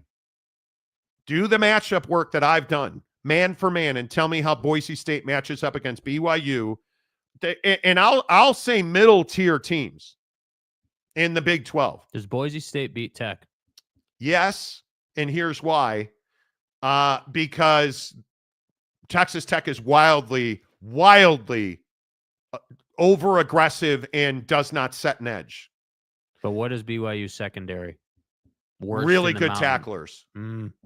Boise State's secondary is worst in the Mountain West. But you look at Tech, I think that'd be an interesting game. Yeah. I look at Boise and I say, if you are trailing in the second half, you're in trouble. And I also look at Boise and I like against Colorado. You don't have a matchup outside of the running back that's better than Colorado. Because you don't have Shador is one of the best quarterbacks in the country. Mm-hmm. He's got elite wide receivers that are 40. His offensive line now is the number one question against Boise State. Is Boise State beating better talent up front? Probably not. But is their talent better than the talent they're facing? Definitely. Would you be bigger and faster than Colorado? You would not. So when we talk about Boise State's front and their ability to get to the quarterback, absolutely, that's an advantage. Yeah. But Colorado's defensive tackles are playing at an elite level. And you can't throw the ball and you can't cover the pass. I don't see any way that Boise State matches up well against Colorado. Got to play the game. Ask me where it's played. Better be played on the Smurf turf, because if it's not, I don't see that you have a chance to win that game. Totally agree. There is not a matchup outside of Ashton Ginty that favors Boise over Colorado, man for man. Yeah, I think Colorado would put 50 on Boise State, and they wouldn't have a hard time doing it. I would agree. Cougs Johnson, the Statue of Liberty was pretty cool. Awesome in the moment. Yeah, nobody's awesome saying in it's the not moment. cool. Yeah. That's an iconic college football play. Bailey Dietrich, what do you think of the Seth McLaughlin injury and out for the season? I think it's horrendous. The timing of that could not be worse. You probably, elite programs are 8 guys deep on the offensive line. You have 8 number ones on the offensive line. Which is just wild on its own. So let's say that Ohio State was 8 deep with starting caliber offensive linemen. 2 tackles in a center now are gone. And with Seth last week, you just started seeing the Ohio State's offensive line with some semblance of their back. Now you lost your shot caller and your unquestioned leader on that offensive line, guy that was going to win the Remington, best center in the country. I think he was going to win the Remington trophy. Yeah. You don't replace that guy. Well, think where he's been too. I mean, coming from Alabama, obviously, in the national championship game against Michigan, you didn't love the snapping issues that Seth kind of suffered there, but overall, I mean, the guy's one of the best centers in the country, if not the best. And to lose that guy at this stage of the season is it's really tough. It's terrible. And by the way, just to point this out as a reminder, think about how the going from 150 to 105 guys on your roster affects dudes like Seth McLaughlin and Ohio State. And Boise State. So, I think the minute the regular season ends, there's going to be FBS and FCS teams that are decimated through the portal. Because I think, and everybody that vilified Deion Sanders for the lopping off the bottom half of the roster at Colorado day one, that's going to happen every single year in the G5 and the FBS and the FCS now. Because when you have close to 1,000 kids in the portal, and a lot of those kids are coming from the FBS power ranks, the power conference ranks, you're probably losing 20, 25, 30 kids a school per team in the power conferences. Where do you think they're all going?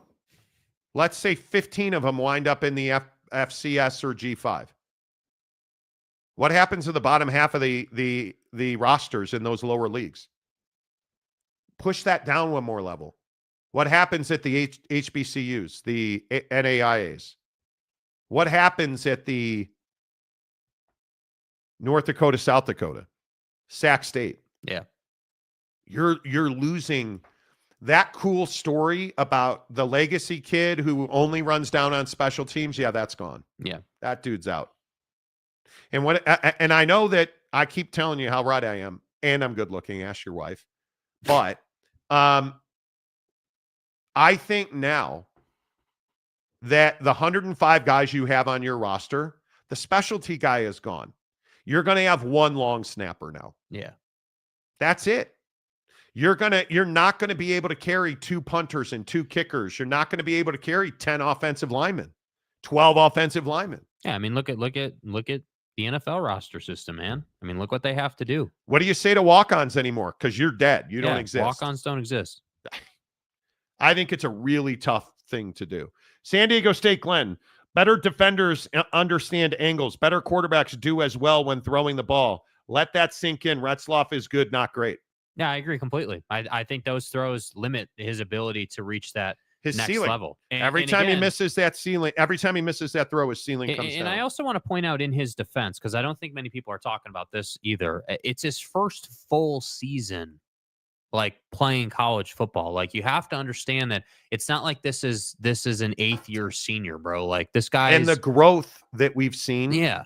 Has been I mean, stupid. The signs of the future are there. I mean, this guy is going to be very good, but you know, it's tough. Like when you take a big opportunity on, like start being the starting quarterback at BYU, and you earn that job. Obviously, we think he always had it, but you earn that job through camp and everything.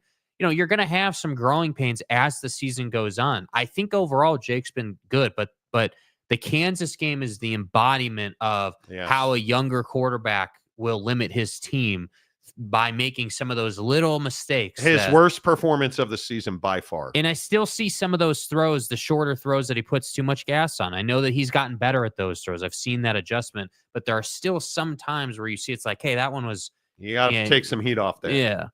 Yeah. Welcome to the nightmare. Shedeur has developed so much from year 1 to year 2 at CU. The better line play helps too, but you can see the improvement. It's wild. Yeah. It's wild. It's wild. Common sense. Boise State almost beat number 1 team in the country in September. And again, almost like common sense. Look, I get it. You want Boise to be good. They're not. They're good already. They're not great. You're looking at an Oregon team that's a completely different operator than they were in the. Does then not the same common sense apply to NIU and Notre Dame, who I guess is getting a free pass on the NIU game? They are.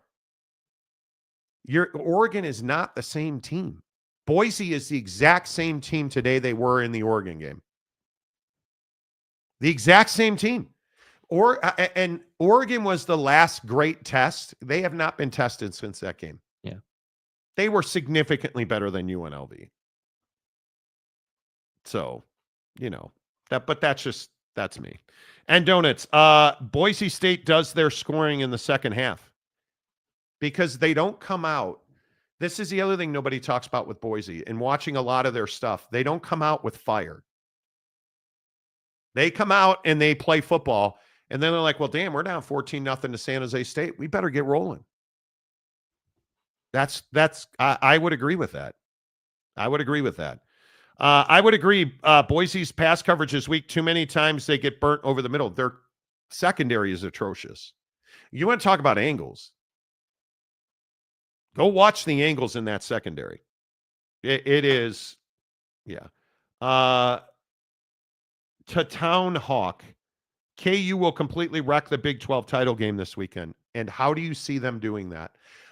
This is what I hope we at some point can get past this. I know we never will.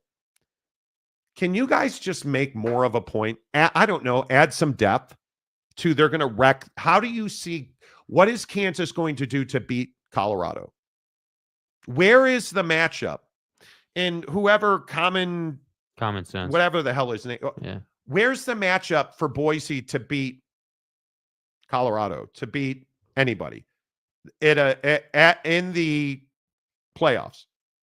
Where's the matchup for Kansas to wreck the Big 12 title game this weekend? Tell me where you see that happening. What phase of the game do you see Kansas wrecking the Big 12 title game? Because trust me when I say Kansas does not have a positional advantage across the board, all 11. They do not have a positional advantage across the board on Colorado. Yeah. And I include the offensive line in that. Jalen Daniels makes terrible decisions. You want to make terrible decisions throwing the ball against Colorado? I don't. You want to, those hospital throws that he makes, Shiloh Sanders is more than happy to put you in an ambulance. Mm-hmm. And he does regularly. So I don't see the matchup because you don't particularly, the thing that was so surprising, Kansas is a really good run team that struggled to run the ball against BYU. Yeah. And why is that? Because BYU's got speed at the backer position. And I know who else has speed at the backer position. Oh, that's right, Colorado. And I just keep saying this over and over and over and over and over again. The defensive tackles force you outside.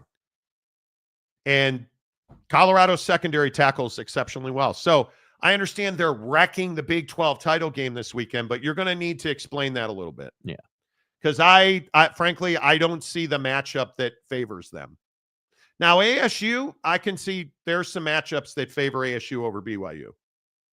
Mainly momentum and details. Kenny Dillingham has that team. And Scadaboo's going to hurt people. He does.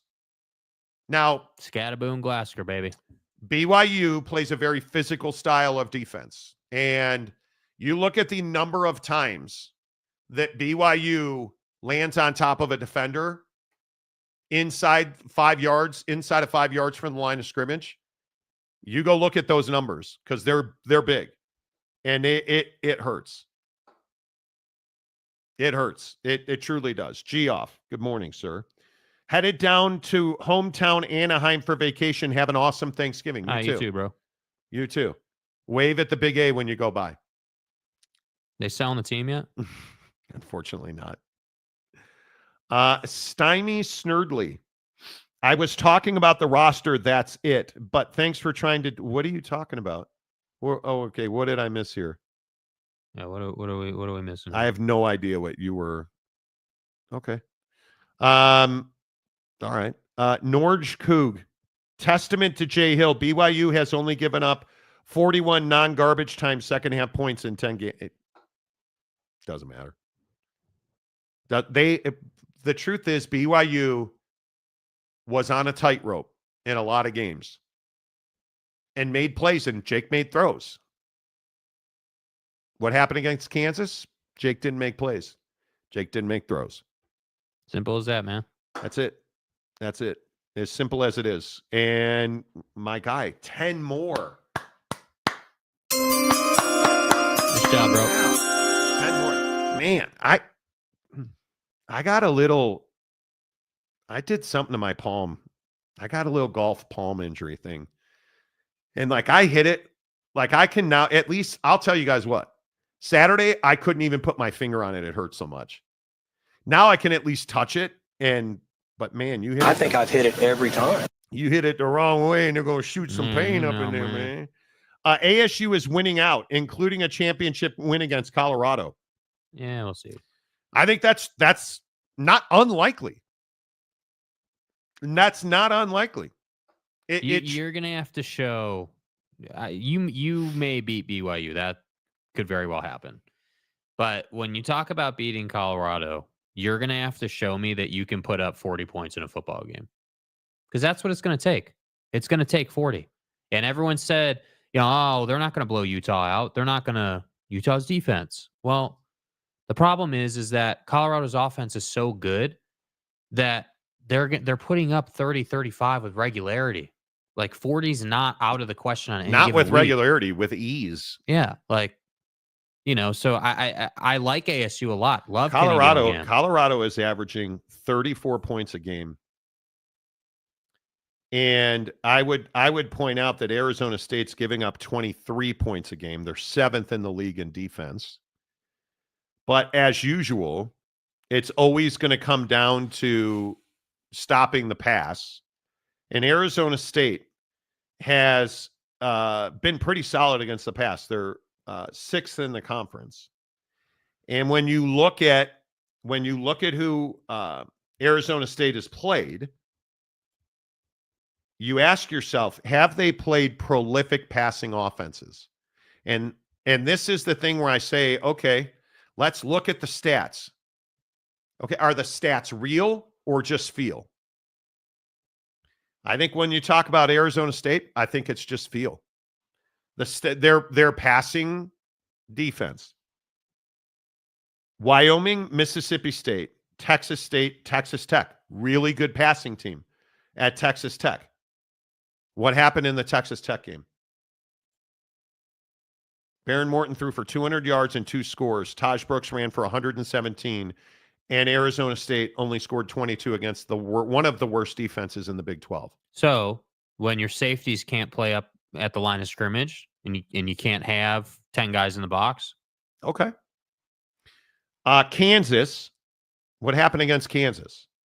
So Kansas you won in a shootout, 35-31.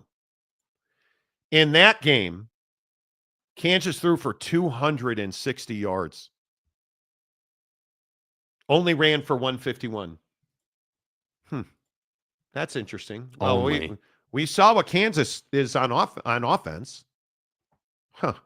That's funny. When they played one of the better defenses in the league in BYU. Okay. Let's keep going. Utah, you won 27-19. Utah can't pass a test, let alone a football.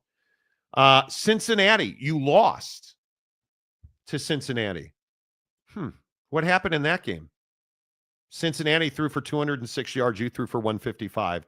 And they ran for 191, and you ran for 191. I'd also point out in the Utah game, that was one of the worst tackling performances anyone's ever seen out of the Utes defense. Doesn't matter. I'm just strictly talking about ASU's defense against passing.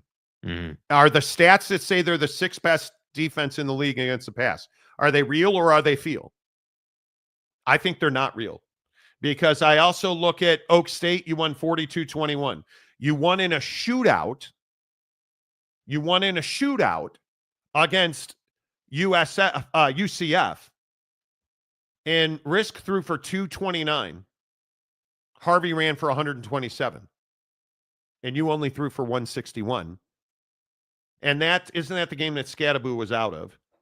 It is the game that Scadaboo was out of. Okay, Scadaboo was out. Kind of a different offense. All right. Set that game aside.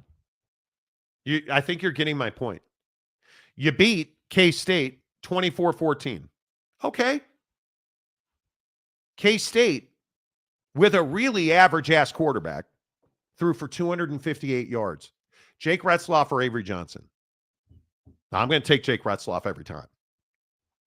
So what I'm telling you is these passing numbers, you haven't, and this would be my question if you're an Arizona State fan, because I've also looked at this. Who is the best quarterback that you've faced? It's probably Baron Morton. You lost that game.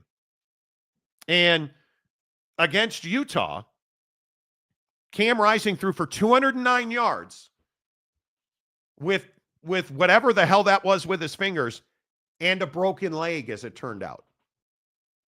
On the second snap of the game, Cam broke his leg. Played the rest of the game, threw for 209 yards. So we're going to find out if you're legitimately good in passing defense. We're gonna find out, because Arizona State is 6th in total defense, and they're 6th against the pass, and they're 3rd against the run. And I maintain they win games by forcing you to throw the football, which is why I think their pass defense is better on paper. And BYU, I'm curious, how much read option do we see? How much option pitch do we see out of BYU this week? Do we get 30 rushing snaps out of BYU this week offensively? No. I think that's an interesting thing. I would also point out, if we look at games, let's look at the snap numbers in the Texas Tech loss for Arizona State.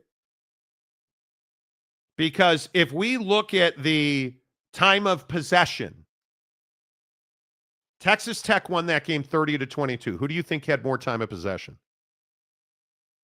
Texas Tech by 5 minutes, by 10 minutes, 34-25. Right? And in total plays, you had 39 rushes in that game.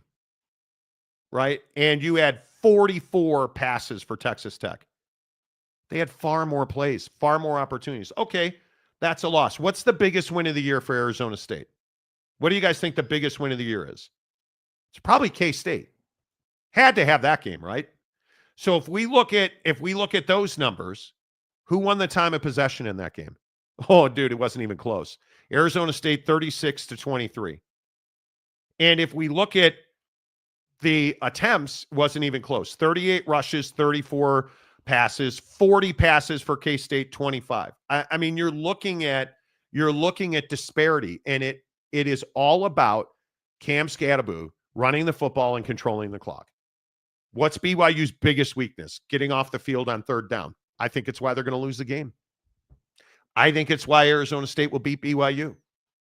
Because when they win, they limit the other team's opportunities and they far outpossess the football. And BYU does not get off the field on third down. And when they do, they let punts hit them in the head on a pooch punt. Another reason they lost that game. So we can sit here and this is what I keep telling people, we can sit here and we can go round and round and round. I'm a guy that looks at matchups. Is what I'm seeing on paper legitimate, or is it not? Arizona State has not faced a real passing attack, and when they did, they lost. When they control the clock and you allow them to run, Arizona State's going to beat you. So let's see what happens. Who's Cam Rising? Never heard of him. Yeah, I don't know. Who's that? I think he manages the Gatorade coolers on the sideline. And donuts, 48.5. Take the over. Shouty. Texas A&M ain't going to win against Texas. They're not. Texas A&M, again, another team. I don't buy into it. But that's just me. I forgot about Utah. LOL. Cam, bro, don't stir the pot. Shout to Mo Bamba. Stephen Keel. The Buffs offense is not doing that in the playoffs against real good defenses. Okay, let's play the game. Because they haven't faced any really good offense. They haven't faced any really good defenses. You guys make it too easy. This is what I'm trying to tell you. Do you guys think that I haven't looked at all of this already? Do you really think that I haven't? Let's play the game. Okay. Who's the best defense? Who is the number one defense in total defense in the? Well, you would guess Utah, but no, it's BYU 1, best defense in total defense. Utah 2, Houston 3. Those are the top 3 defenses. Has Colorado faced any of them? They have not. Oh, wait, that's right. They have against Utah, who by far has the best defensive front in this league, who has all of their linebackers healthy and all of their defensive tackles healthy, and their secondaries healthy. How did that work out for Utah, who hasn't, now I understand for Colorado rather, who hasn't faced any defenses that are any good. They're not worth the mayonnaise that you can buy in the store. That's just what came off the top of my head. Right. Let's talk about Colorado against arguably the best defense in the Big 12 and one of the best defenses in the country. Here are the total numbers because, Colorado can't play good defenses. They had 17 first downs. They were 2 of 2 on fourth down, 3 of 11 on third down, and had 405 total yards. Garbo, though, that deep, Y'all feel me? Shedeur can't handle good defenses, which is why he threw for 340 yards against Utah. 340 yards. But Monty, 8.3 yards per completion. No but Monties. But Monty, they didn't run no but Monties. They ran for 65 yards on one of the best rushing defenses in the country. They ran for, when they don't run the football at all at Colorado. They run it because they sort of have to, kind of maybe. They still got 65 yards. But Monty, they're undisciplined. 5 penalties for 49 yards. But Monty, no but Monties. Did they turn the ball over 3 times? They did, but they took 4 away from Utah. But Monty, no but Monties. They scored 49 points in 24 minutes of possession. And broke Utah's back multiple times. Let me get this right. You got outpossessed almost 2-1, 35-24. You got outpossessed significantly. 2-1's a stretch. 35 minutes, 24 minutes. They still scored 49 points. But Monty, no but Monties. That's one of the best defenses in the country at Utah. But Monty, no but Monties. Anything that's wrong at Utah has nothing to do with their defense. Yeah. Nothing to do with their defense. So, Steven, you can butt Monty your way to Colorado's played people. You can butt Monty your way. It's remarkable to me that you're going to come in here and say, well, they haven't played any of the best defenses, bro. Okay, K-State, the 4th best defense. Let's look at the numbers for Colorado and K-State. Because, dude, I can do this all day long. The 4th best defense in the Big 12. Shedeur Sanders had 388 yards passing, but Monty, no but Monties. Okay, first downs. They had 20 first downs against K-State. 2 of 3 on fourth down. 359 yards passing, but Monty, no but Monties. 388 yards passing. Yeah. Right? 5 penalties for 20 yards. Only 1 turnover. But Monty, no but Monties. You said they haven't faced good defenses. Because K-State's defense is top 30 in the country. But no but Monties. You said they haven't faced anybody. So, which is it? Colorado hasn't faced anybody, or Shedeur can't do that against good defenses? Because he's faced 2 really good defenses at K-State, and they beat one, and they destroyed the other one. I don't know. You tell me. Good talk. Fat old Mormon and dying. Utah is 1-6 in conference. Stop using them as an example. They're one of the best defenses in the country.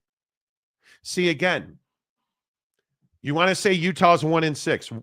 So their defense is the reason they're 1-6, right? Their defense is just terrible. They got a baller at quarterback, but bro, what did he say? 2 above where you are now. What did he say? Do you guys understand at this point you'll never win an argument against fat old Mormon who is dying named Monty? Hey, dude. You understand how easy you make it? You guys make it really easy to disprove your points because you don't do the work to back up your argument. I just dismantled Colorado hasn't faced any defenses, and Shedeur can't do that in the playoffs. And you want to come in here and say Utah's 1-6 in conference, stop using them as an example. That defense can compete with any defense in the country when they're on the field much longer than anybody else. They don't have a quarterback. They don't have healthy wide receivers. They don't have healthy running backs. And they've got one of the best lines in the conference. Probably one of the 2 best lines in the conference and a top 10 offensive line in the country right now at Utah, and you're telling me I shouldn't use their defense as an example. Okay. Please educate us. Yeah, tell me. Tell me. What has he said here? Please educate us. Doesn't matter if it doesn't have anything to do with the defense. It has everything to, it matters significantly. So Utah's defense isn't good. So saying that Colorado hasn't faced any good defenses.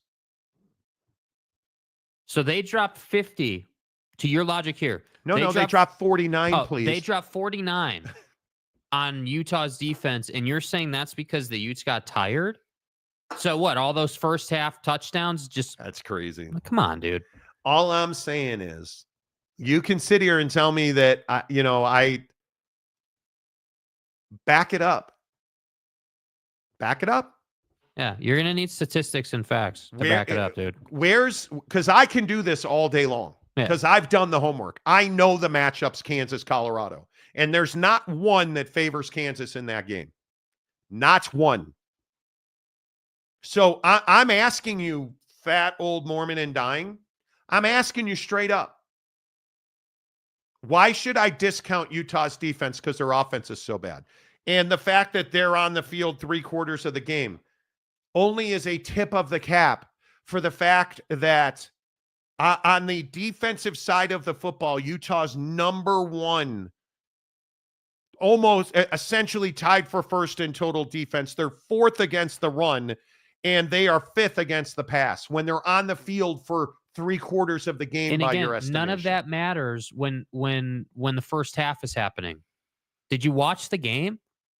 It is crazy to me that you're saying to discount their defense that only gives up 20 points a game on average, and Colorado put up 49, and it does. Like, your logic is just not sound. It's crazy to me. You win as a team. Not when we're talking about man by man and position by position. To me about morals and matchups. Come on, we're not talking about philosophically. Yeah. We're talking about position by position. And Broseph said Colorado hasn't faced any defenses and should or won't do that in the playoffs. So the best argument you have is you win and lose as a team? We're not talking about their record. It's fine. Like, we're talking about who's going to change their call sign first. Headbutt, but hard-headed, but Monty. I'm telling you, I'm here. Bring me an analysis. Dude, I could do a best of all the takes that people come in here in the comments section with that have no statistical or factual basis, but they want to die on the hill of, Boise State's better than Georgia, or Utah's defense, just isn't good anymore all of a sudden, and Colorado hasn't played anybody. What do you mean, It's amazing to me. Look, and I will just go this far to the I'm always right and you're not. Where are the Michigan fans now who told us, oh, man, we're going to win the Big Ten and we're still good? No, you're not. Where are the Oak State fans? Oh, we're running this conference. No, you're not. Where are the Florida State fans? Football is not difficult to analyze, but you do have to go and analyze it. Yeah. You have to stay up till midnight watching BYU lose a game that they shouldn't lose. And again, I just ask you, where's your analysis? When you say that with Stephen Keel or whoever it was, where's your analysis of going to wreck the Big 12 championship this weekend? It's not there. Yes, Mayor McCluskey. Utah's defense is elite. Their offense is elitely bad. Yeah. Terrible. And again, I'm down with, if you want to have a conversation about, hey, well, Utah's defense, the numbers are a little bit skewed because they are on the field more. So, like, at the end of the game. Which way does that skew them? Yeah. Here's my point. It skews them in the wrong direction, and they're still like third total defense or whatever. But my point is if you look at the first half, if you look at how they're playing Colorado, like what Colorado did to that defense when they were fresh, this had nothing to do with Utah's defense sucks or was tired. Yeah. This has everything to do with Colorado just outplayed them. Yeah, you guys make it easy. David Persons, who's been a member for 1 month. Nice, dude. Welcome, and we appreciate you being here. BYU does not have the gutsy follow-up 2022 TCU did. We're going to find out, won't we? Yeah, we'll find out. I tend to agree with that. Calford, 10 more Monty Show members. Appreciate you, Calford. I just don't think this is I think we tend to make football analysis very difficult. It's not. But if you guys go and do the work and I think as fans, we tend to, look at the stat sheet, look at the box score. You have to look at the box score and match that up to what you see man versus man, unit versus unit. Yeah. Their special teams, their offense, like I'm telling you that Utah defense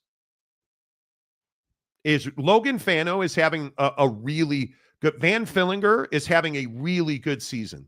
Logan Fano is having a really good season. Corene Reed, who I've talked about all year, is having a really good, Lander Barton's having a really good season. You look at that Utah defense, they're very good, but as McCluskey said, wherever he said it now, because there was a comment dump, their defense is elite and their offense is just terrible. It's really bad. Classic Kyle Whittingham. Right here. Yes, Mike Chase. Utah's defense is legit. Their offense is hot ass. Yeah, it is, man. That's And right. Not good at all. that. Hot ass. Not good at all. People out here with their over emotions about their sports teams, we need to get some support dogs.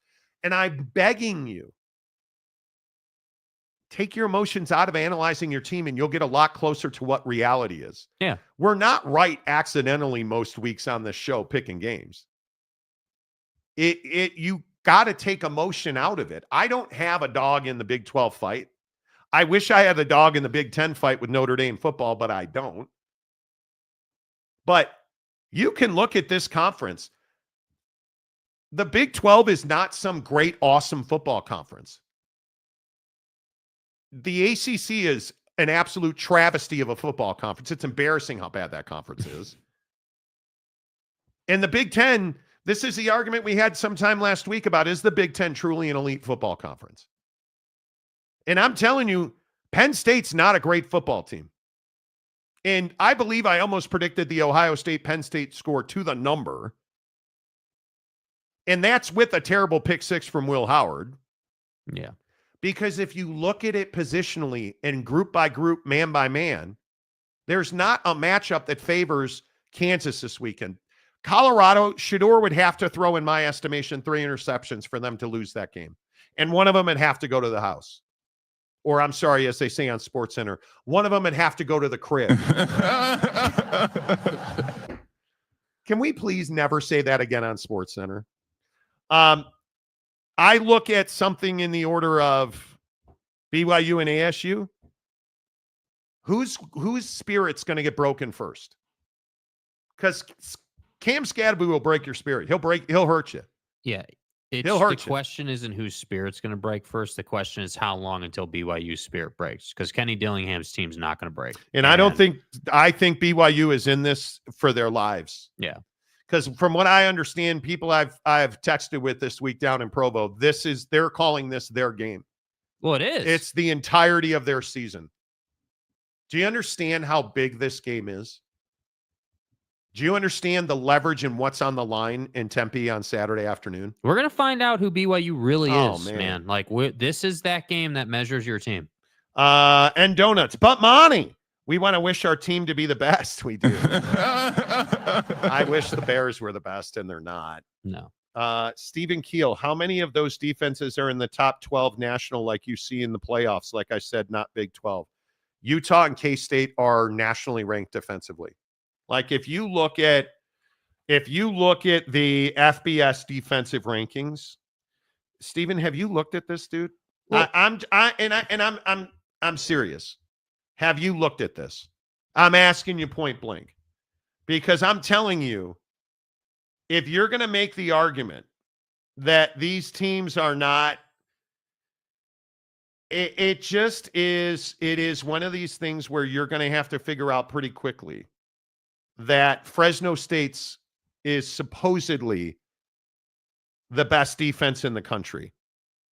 And Illinois, or, who's 100th, Old Dominion is the worst defense. Like, You guys, this is inarguable. Where would Colorado slot in the college football playoff in the bracket? That's what we need to look at. Yeah, I would agree with that. So well, I think BYU, I don't remember who BYU was matched up with in the bracket. Where would you guys guess in yards per game Utah ranks nationally?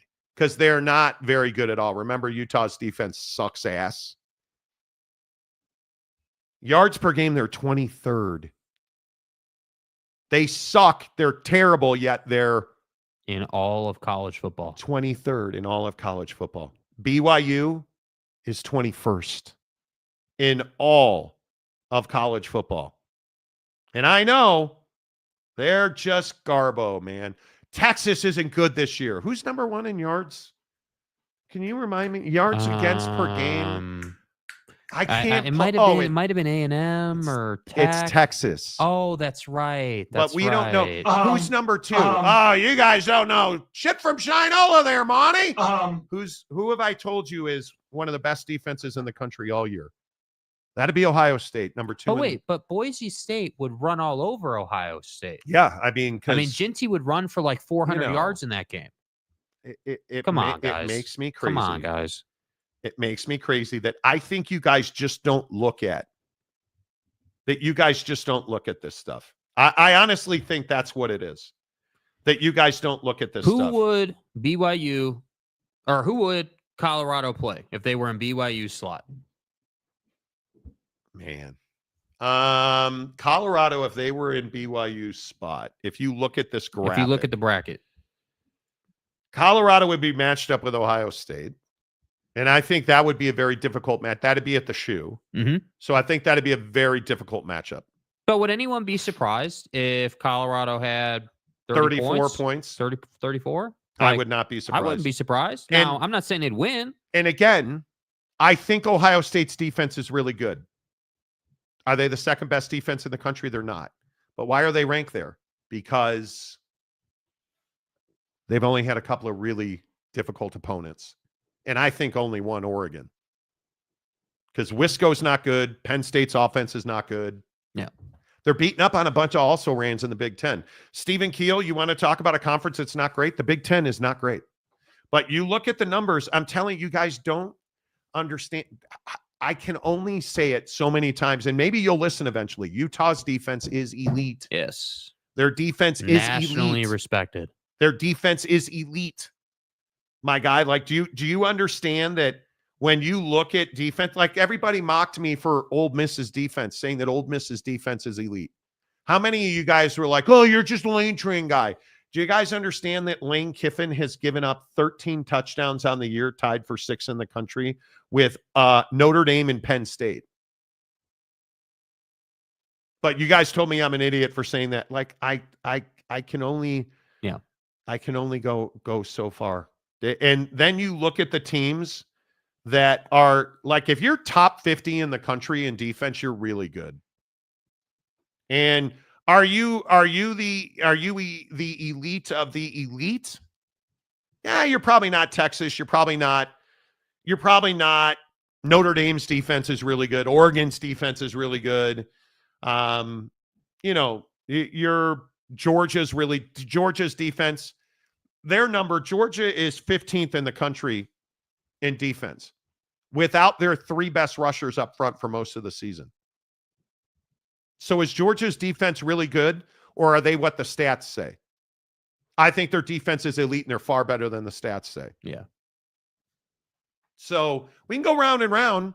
Is the Big 12 littered with elite defenses? It's not. Look at the rankings, dudes. It's the Big 10 in the SEC. There is no question that Texas, Ohio State, even Indiana, as Jake famously said, is very physical. And how? Oh, I win. Google me. They are. They've only given up 16 touchdowns on the season. Yeah. Can you guys comprehend that Ohio State's given up 11 touchdowns the entire season? Yeah, bro. That number, I can't even get down with that. And what did I say yesterday about Notre Dame? And we had this argument about Notre Dame. Notre Dame's given up 13 touchdowns the entire season. A lot of that's the schedule. I'm not arguing with you. But Monty, this is about Monty. The schedule matters. But anybody coming in here telling you that Utah's defense isn't good just doesn't know what they're talking about, Stephen Keel. With all due with all due respect, whatever respect is due. If Utah had a half decent offense, they would be top 15 in total defense. Yeah. I think they'd be top 10.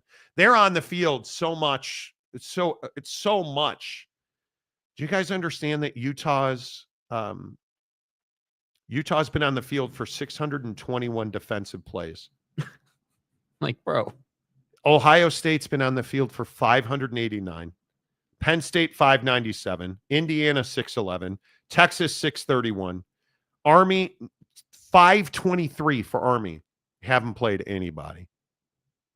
Like, Utah's been on the field for a lot of football plays. Now, BYU's defense, which is ranked higher, has been on the field for 645. The more plays you've been on the field, the higher your rank, the better your defense. BYU's defense is legit. I know, Stephen Keel, Big 12 sucks. They have no defenses. But Cougs Johnson. No one on planet Earth predicted this year's Big 12. Nobody. Nope. Nobody. And that's how football goes sometimes, man. You're not Penn State, my guy. Utah's got a better defense than Penn State. Penn State's got a better offense than Utah. And somehow we're Utah fans? Yeah, I'm not a Utah fan, by the way. I'm a Notre Dame fan, in This case is you an didn't figure that SEC out. show. No, this is a MAC show. NIU, the Salukis. Definitely not a Mountain West show after I know the they're Boise the State Huskies. I know they're the today. Huskies. Don't DM me, please. Mayor Hilarious says magic happens, Brandon. It does. It does. Big Papa War Machine. Who the fuck is that guy? This ought to be good. Man, this ought to be. My name is Big Papa War Machine. Who the fuck are you? Let me show you my war machine, boy. That was creepy. I believe in dill ham. So you put dill on top of your dill ham. pickled ham, or So you're more of a ham guy than a turkey guy. I mean, it sounds like it, but I mean, it's kind of hard to delineate. Dilly dilly. In fact, if I at Baylor had ham instead of Mr. Clean Eraser, I have had a Mr. happier Clean year. Eraser. Arizona State's going to be even crazier next year. Go Dilly Dillies. I could not agree more. Dilly dilly. Dilly dilly. And again, I'll just keep saying, if you don't like Kenny Dillingham, there's something wrong with you. Get counseling. See, nice job here. This is a reasonable take. Yeah, better than you're not Penn State, my guy. Yeah, I don't diddle people. Yeah, I can't. we're okay. not playing shower Olympics out here, okay?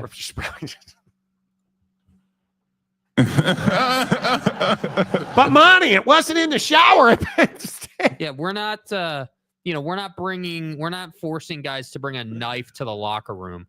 When Notre Dame finally realizes that getting that first round bye matters, then they will join the Big Ten. And I think this is a really interesting conversation. Do you want to go to a conference championship game? Sigh, please. Let me turn it up. Go ahead. Sigh louder. I get it. Snooker.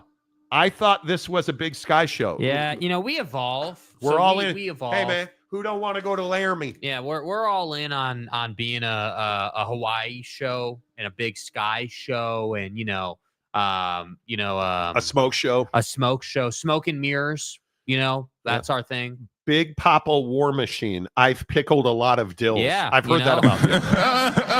I believe there's a warrant out for that. Yeah, I mean, you said you had a big war machine or whatever. So Mayor Hilarious. Showergate, Fingergate. Okay. Stay hard. Okay. Brandon Butler. James, Notre Dame will never join a conference, not until there's a Super League and not until there's a reason. That's it. And I guess even if there was a Super League, you still wouldn't be in a conference. You would just be. We'll see. Yeah, we'll see.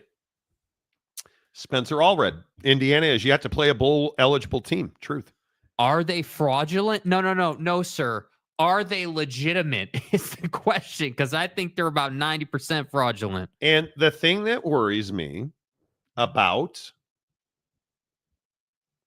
Indiana is that schedule. Because as we have talked about, and I know this is a MEAC show, but if you look at Indiana's schedule, There's not a quality win on their schedule. Because Michigan's in a down year, even though Michigan fan, never mind. Is Nebraska a quality win at 2-5 in a 500 football team? Say it is. Say it is, for argument's sake. UCLA is 4-6. Is that a quality win? No. Nope. Northwestern is 4-6. Washington, with a really pretty good defense, is 6-5. Their quality win had better happen Saturday in Columbus.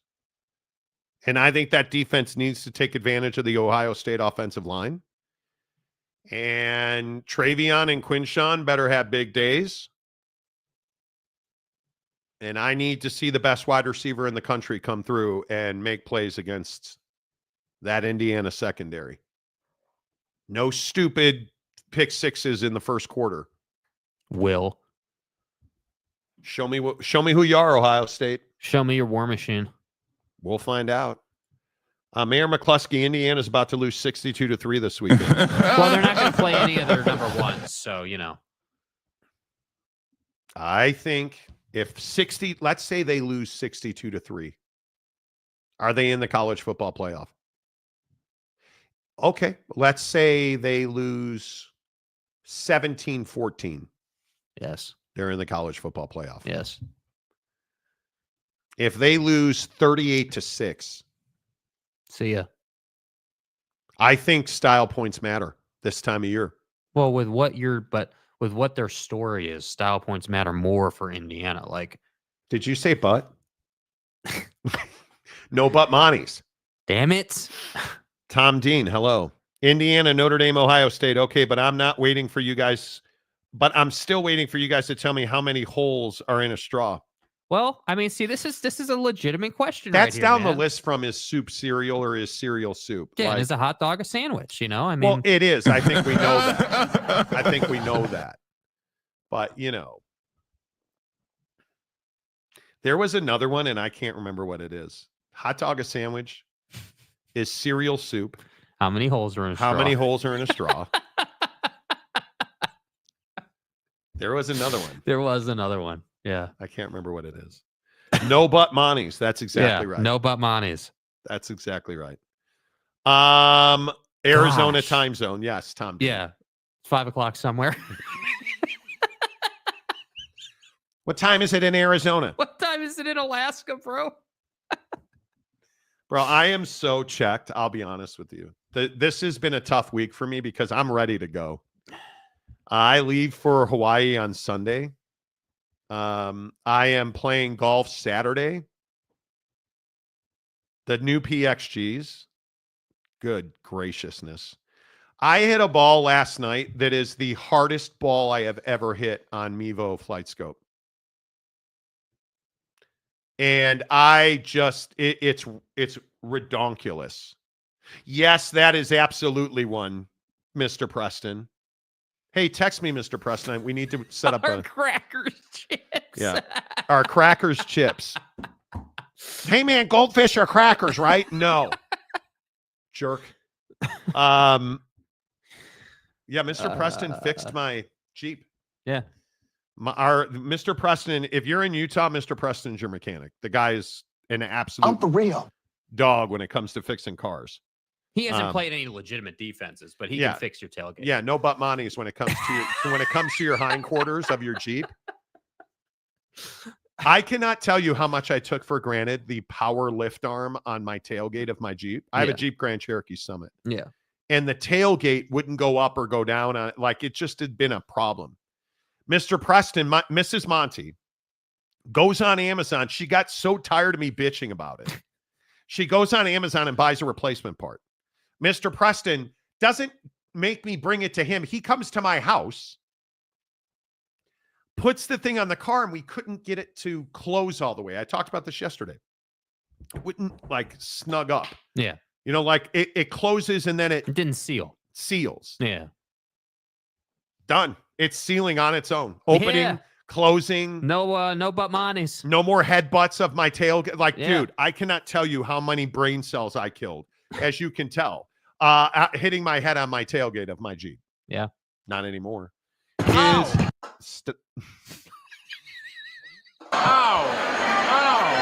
The king of is how many holes in a straw. So we should tell the story. So this goes back to our time at terrible radio stations. Bro, that's demon material right there. This goes back to the terrible radio station in Phoenix. When our guy Napa Mike and I got into a discussion on the air about, is a hot dog a sandwich? Which also goes to, is there enough butter for the toast? Yes. Is there enough butter for all the toast?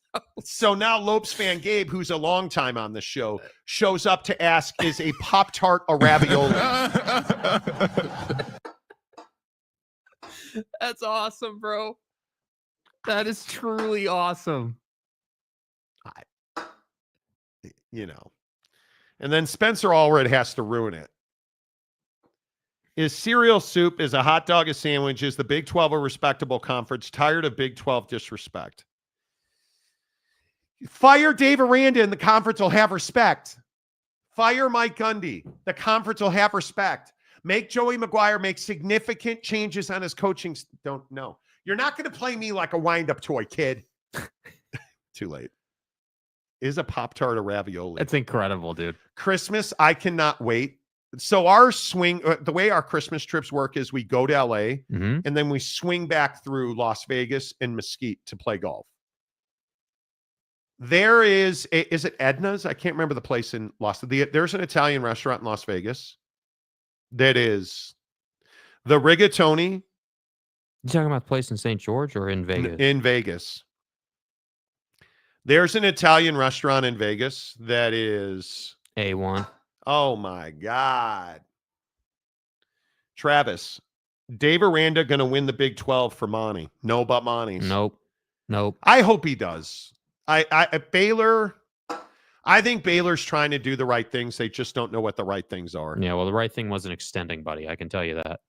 Again, was blue cheese created by Satan himself? Yeah, and he spread it on his giblets called olives, which are disgusting. Things I miss good pizza. Okay, we were going to talk about this. All right, wait.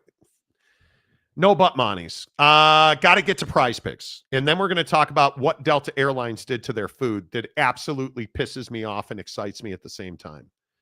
The Monty Show presented by The Advocates at theadvocates.com. We were supposed to do Prize Picks here, but it's too late. Yeah. Hi, Sarah. Your dad told me about your accident. Can you tell me how it happened? Still kind of going through it, but I was stopped at a light, and then this car I heard it come up behind me, and bam, and it's kind of like in slow motion. The Advocates at theadvocates.com. I wish we could talk about what we were just talking about, but we can't. Yeah, I can't do it. Don't do it. Can't do it. Cannot do it. All good. Make sure you hook it up, theadvocates.com, the best injury attorneys in the business. And after you do that, make sure you get to Prize Picks. Download the Prize Picks app. Let's give you our Thursday Night Football Prize Picks tonight, because I think there's some easy money on Prize Picks tonight. Has Thursday Night Football been good? No. Unequivocally, you're unequivocally, like, hell no, bro. It's been trash. Pittsburgh and Cleveland tonight. Jameis Winston, 217.5 yards, more or less. Less. Really? You think less? Yeah. Yeah, I think less. I think that defense is playing well in Pittsburgh right now. Okay. George, but again, that's a tough one. Like, I don't know that I would go with Jameis, because it is very unpredictable. Well, he has beat that 3 straight games, and he had 395 and 334 against Baltimore. Yeah. Now, if you're asking me how many points they're going to score, I'm going to say probably not a lot. But you know what I really like? Jerry Jeudy, 47.5 yards, more or less. That cat's come to life under our guy Famous. And then I think the other one that is really interesting is Nick's Chubb. He is not back. My dude is not back. 52.5 yards against Pittsburgh. I'm going less. Mm-hmm. I'm all in on the Browns tonight. Flex play those 3. Jameis more than 217.5. Jerry Jeudy more than 47.5. Nick Chubb less than 52.5. Yeah, I'll be really curious to see what the Steelers can do. on a short week, obviously. You know what? You just played the Ravens, big win. What's this game look like? Okay. I'll be curious to see. Okay. Why is Russell Wilson a legitimate quarterback? Yeah, I think he's playing better. He is. I think he's playing better. I think, he's not playing great. He's not like what he used to be with the Seahawks or anything, but I think, yeah, he's playing good football. Yeah. His demon number tonight is, 224.5. I mean, he didn't hit that in his last two, but he did it against the Giants, the Jets, and New England, and those are all terrible teams. I'd hit that. So I'd hit that. Yeah. Okay. That's fine. Yeah. All right. Let's get to Delta Airlines. After you download the Prize Picks app, use a promo code Monty. Deposit $5. They'll give you 50 more instantly. It is the best daily fantasy promotion I've ever seen. Here's how you win. Flex play. Make 3 selections like I just did. Then hit flex play. That means that you only have to get 2 of those 3 right to get paid. You can play all season long in the NFL. The NBA is fantastic. Major League Baseball is fantastic. Everything at Prize Picks is fantastic. Use the promo code Monty. You deposit $5 in a new Prize Picks account. They'll give you 50 more. Let's wrap it up, Jake. Stay hard. With Delta Airlines wanting you to get fat. Yeah. How do they want you to get fat, Jake? Yep. Shake Shack will now be available on Delta Airlines. Coming in the next coming weeks. In the comments section, do we like Shake Shack? I do. I like Shake Shack. Yeah. Awesome chicken sandwich. Burger's pretty solid. Not the best, but solid. Okay. I think Shake Shack fries are mid. The question is, if you're getting Shake Shack on an airplane, what's care? the quality like? Well, that's the thing about the French fries I worry about. Yeah. They are using the new, I want to say the new Airbus is going to have an air fryer on it for the staff. So it's an interesting question. Like, it's obviously better than boxed Delta food, right? Like, yes. Like that food is just not great and you feel like trash when you get off the plane. But if I could get some nuggies, if I could get, if I could get a nice little chicken sando, I might be down for that. You want to hand me a chicken sandwich, a crispy chicken sandwich all day long. Now, I don't eat that stuff. I can't tell you what I wouldn't give for a Super Chicks, a Shake Shack, I would love it. I haven't had fried food in I don't know how long. Too long. But you hand me Shake Shack on a 5-hour flight to Hawaii, I'm all in. Now, you give me some ranch dressing. Dude, the bad things I would do to that chicken sandwich if I had ranch dressing. Yeah, bro. You don't know who I am when I get my hands on some ranch dressing. You hand me some honey mustard. Oh, now we are getting into predilections. Because the things I do with honey mustard on a chicken sandwich, on that, bro. No Monty's on that. Because I got to tell you something. Yeah. Yeah. So do we like this? Is Shake Shack on Delta exciting to you guys? It is. David Persons for $5, excuse me. Oklahoma State just announced that they're moving to FCS. I think legit. Yeah. I think that happened. Mike Gundy is in fact not a man. I've heard that. I'm a man. I don't judge dudes for tucking and folding. That's what you got to do. So get your facts straight. Too much. They sent Coach Prime a forfeit letter for their game. I believe that's true. Yeah. I believe that's true. Mayor McCluskey, Shake Shack ain't bad. Calford with blue cheese. Why do you say things like that? No, see, this makes it so that your donations don't matter. If you're going to be a blue cheese guy, what am I supposed to do with that, bro? Don't fuck. Come on now. Get on Team Ranch. Okay, if you guys don't know, I hate blue cheese dressing. Anything. Crumbles, dressing, your mom, I hate it all. Olives, death. Flats instead of drums, now you're just pissing me off. We don't do that. Listen, you want a show that's going to talk about olives dipped in ranch? Go listen to Canzano. I don't The guy that wants to be Dave Aranda, you go listen to that dude. When you want drums dipped in ranch and you want orgasmic style food, you hang out with Monty. The combo. I miss that dude. San Diego State Glen, but Monty, you said you'd hit that.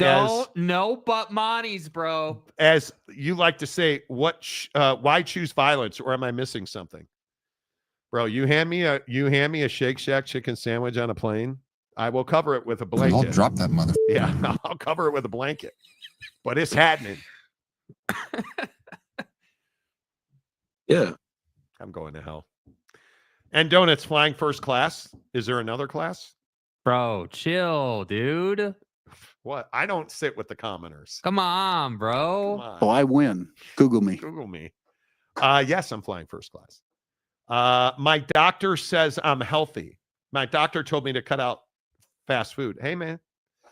Mock until you want to. I will sit here and find out. I'll sit here every day and tell you.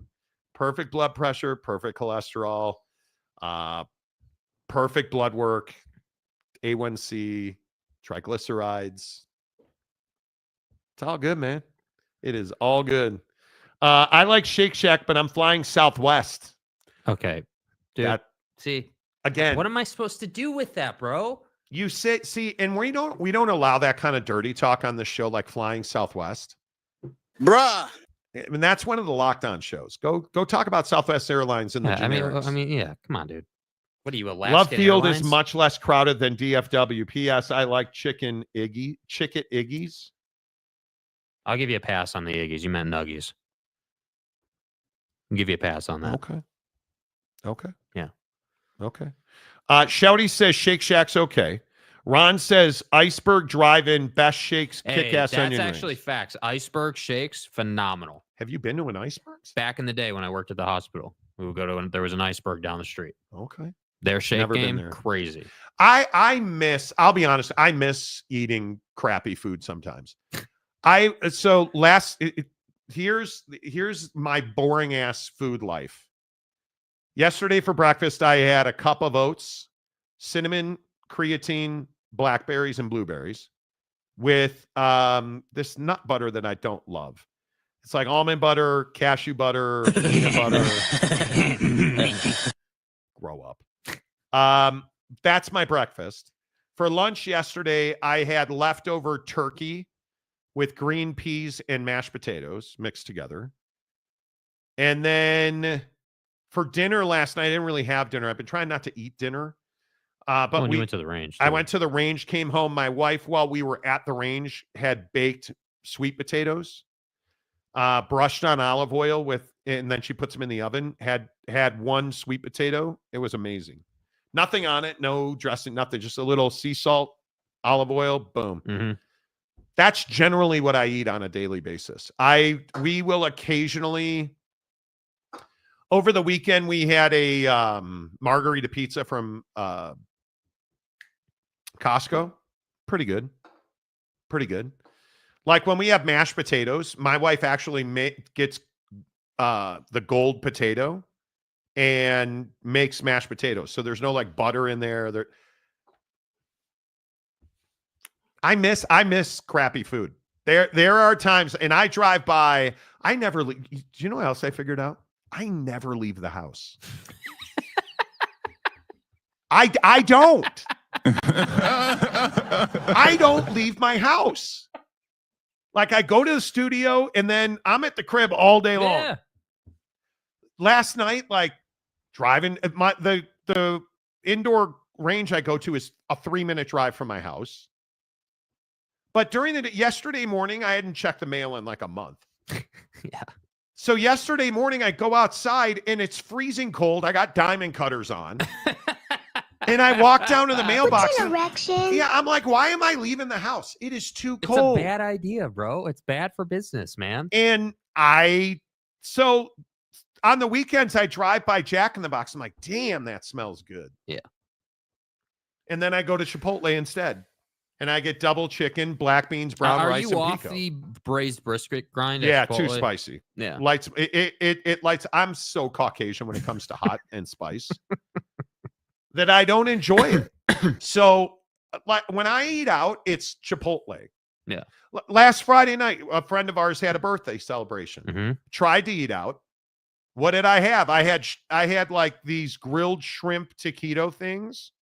And then I ordered a petite filet. It was a disaster. Didn't eat the steak. Didn't eat it sent the entire plate back. That's the real problem. It's not a good experience. So it's not fun. And when you make the food you guys make, like my wife is an excellent cook. Yeah. So on the regular, she'll make, like, she's got vegan chili upstairs right now, which is what I'm going to have for lunch. I'm going to make some ground turkey. And you guys think that sounds terrible? It's actually bomb. It's amazing. It's so good. It's incredible. It's so good. So you take the vegan chili that she makes all the ingredients. I'm going to take ground turkey, 93.7 ground turkey, fried up in a pan, right? I'll just use a little bit of water, the ground turkey, and some seasoning. And then I'll just throw that in my chili. That's the extent of the meat that I eat. I don't almost ever like that. The thing that was so disappointing, it's been too long since I had a good steak. Yeah. And then you go out and try to do it. And what do? Mess it up. So in Hawaii, we have all of our dinner reservations laid out already. Ruth's Chris, I cannot wait. That's Ruth's Chris in Maui. Phenomenal Ruth's Chris. Yeah, the Ruth's Chris in Maui is awesome. And I'm not usually get a drink at Ruth's guy, but their setup there is incredible. We're going to Mama's Fish House on Maui, which is phenomenal, fresh. I am going to have some ahi, fresh ahi. Wow, Luka Doncic out for a week. Wrist injury. Yeah, I'm sure. So we're going to Maui, eating fresh food, and we have we stay at this particular resort on Maui, Kapalua, and we have a kitchen. So we generally will get off the plane, get the rental car, go to Costco. So I don't even eat like burgers and fries on vacation. Yeah. And I wouldn't get, hand me a Dave's double, but you can't do it because you can't get trimmer, and I am getting trimmer and certainly whatnot. You can't get trimmer eating Wendy's. Yeah. So when you ask me if I want Shake Shack on my Delta flight, I do, but I don't. Yeah. Shake Shack is the Iowa State, a Big 12 fast food. Okay. Fat Jesus, one air fryer for the whole plane. You'll get your food when you land. No, what do you get? You get an air fryer for first class. Yeah. It's not for the whole plane, bro. Nope. That's what it is anymore. That's what it, and there's a guy I follow on TikTok who is an airplane mechanic. That's where I saw this story. And it's a little box that slides into that rack where all the hot food is on the plane. And you hit a button and it turns on, and it's a pretty amazing invention. Yeah. I think it's only on Airbus right now.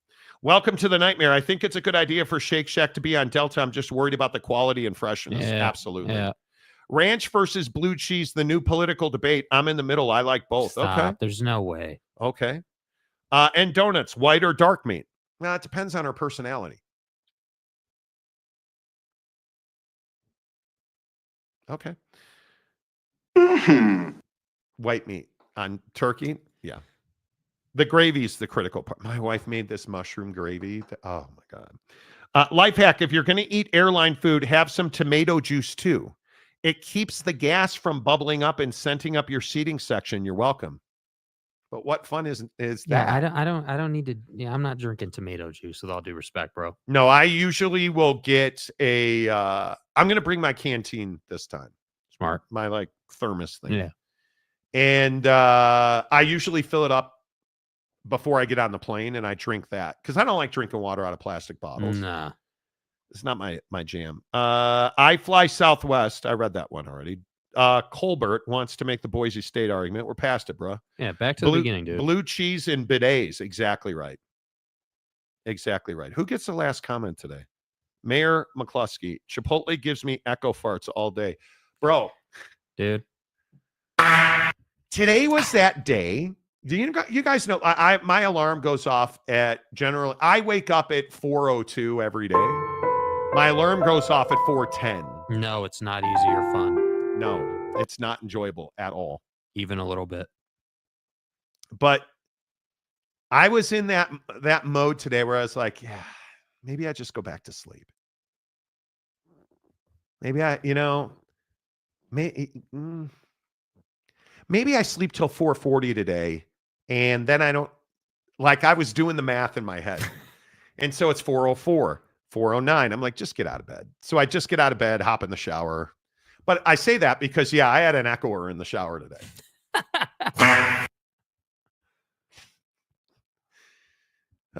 Bless my wife.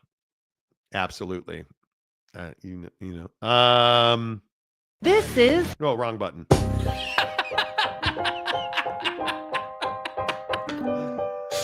One more show to go. Football Friday tomorrow on the show, presented by The Advocates at theadvocates.com.